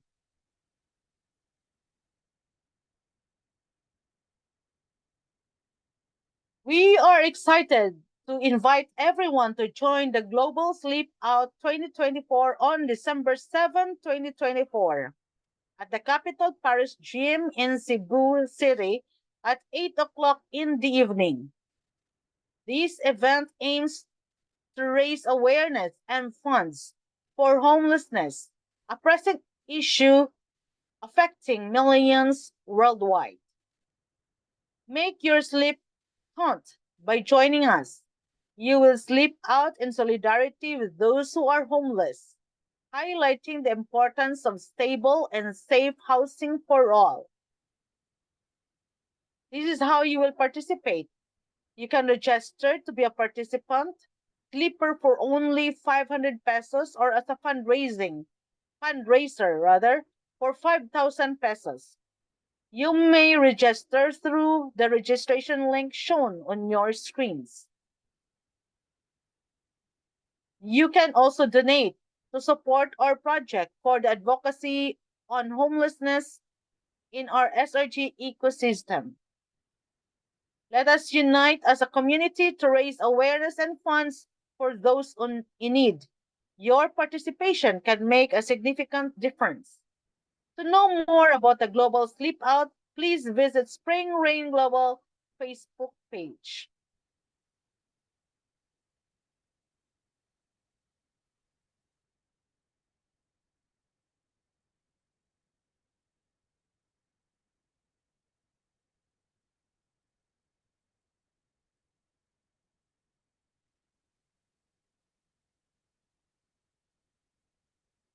Again, thank you for everyone for being with us tonight for Spring Rain Global's fourth quarter fundraising campaign. We hope that in the coming weeks, more donors and donations will be added to our giving community. Don't forget to invite your families and friends, partners, and donors every Saturday at 8 p.m. to join our Saturday program. And before we end, may I request all of you to turn on your cameras for a picture taking. Okay, good evening.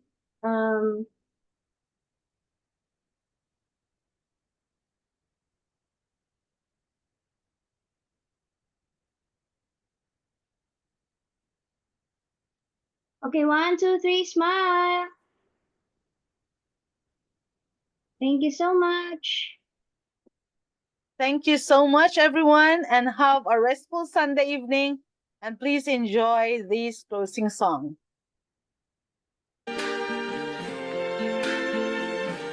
I see trees of green, red roses too. I see them bloom for me and you. And I think to myself, what a wonderful world.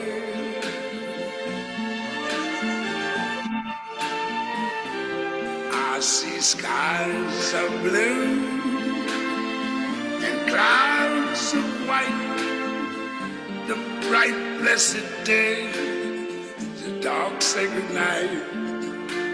And I think to myself, what a wonderful world.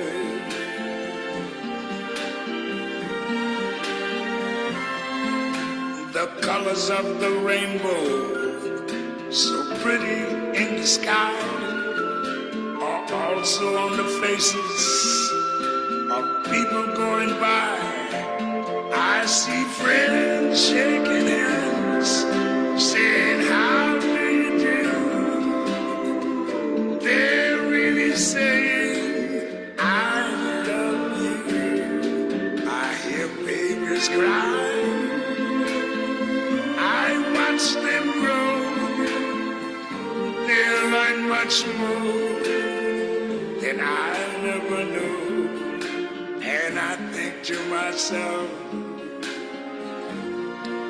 what a wonderful world. Yes, I think to myself,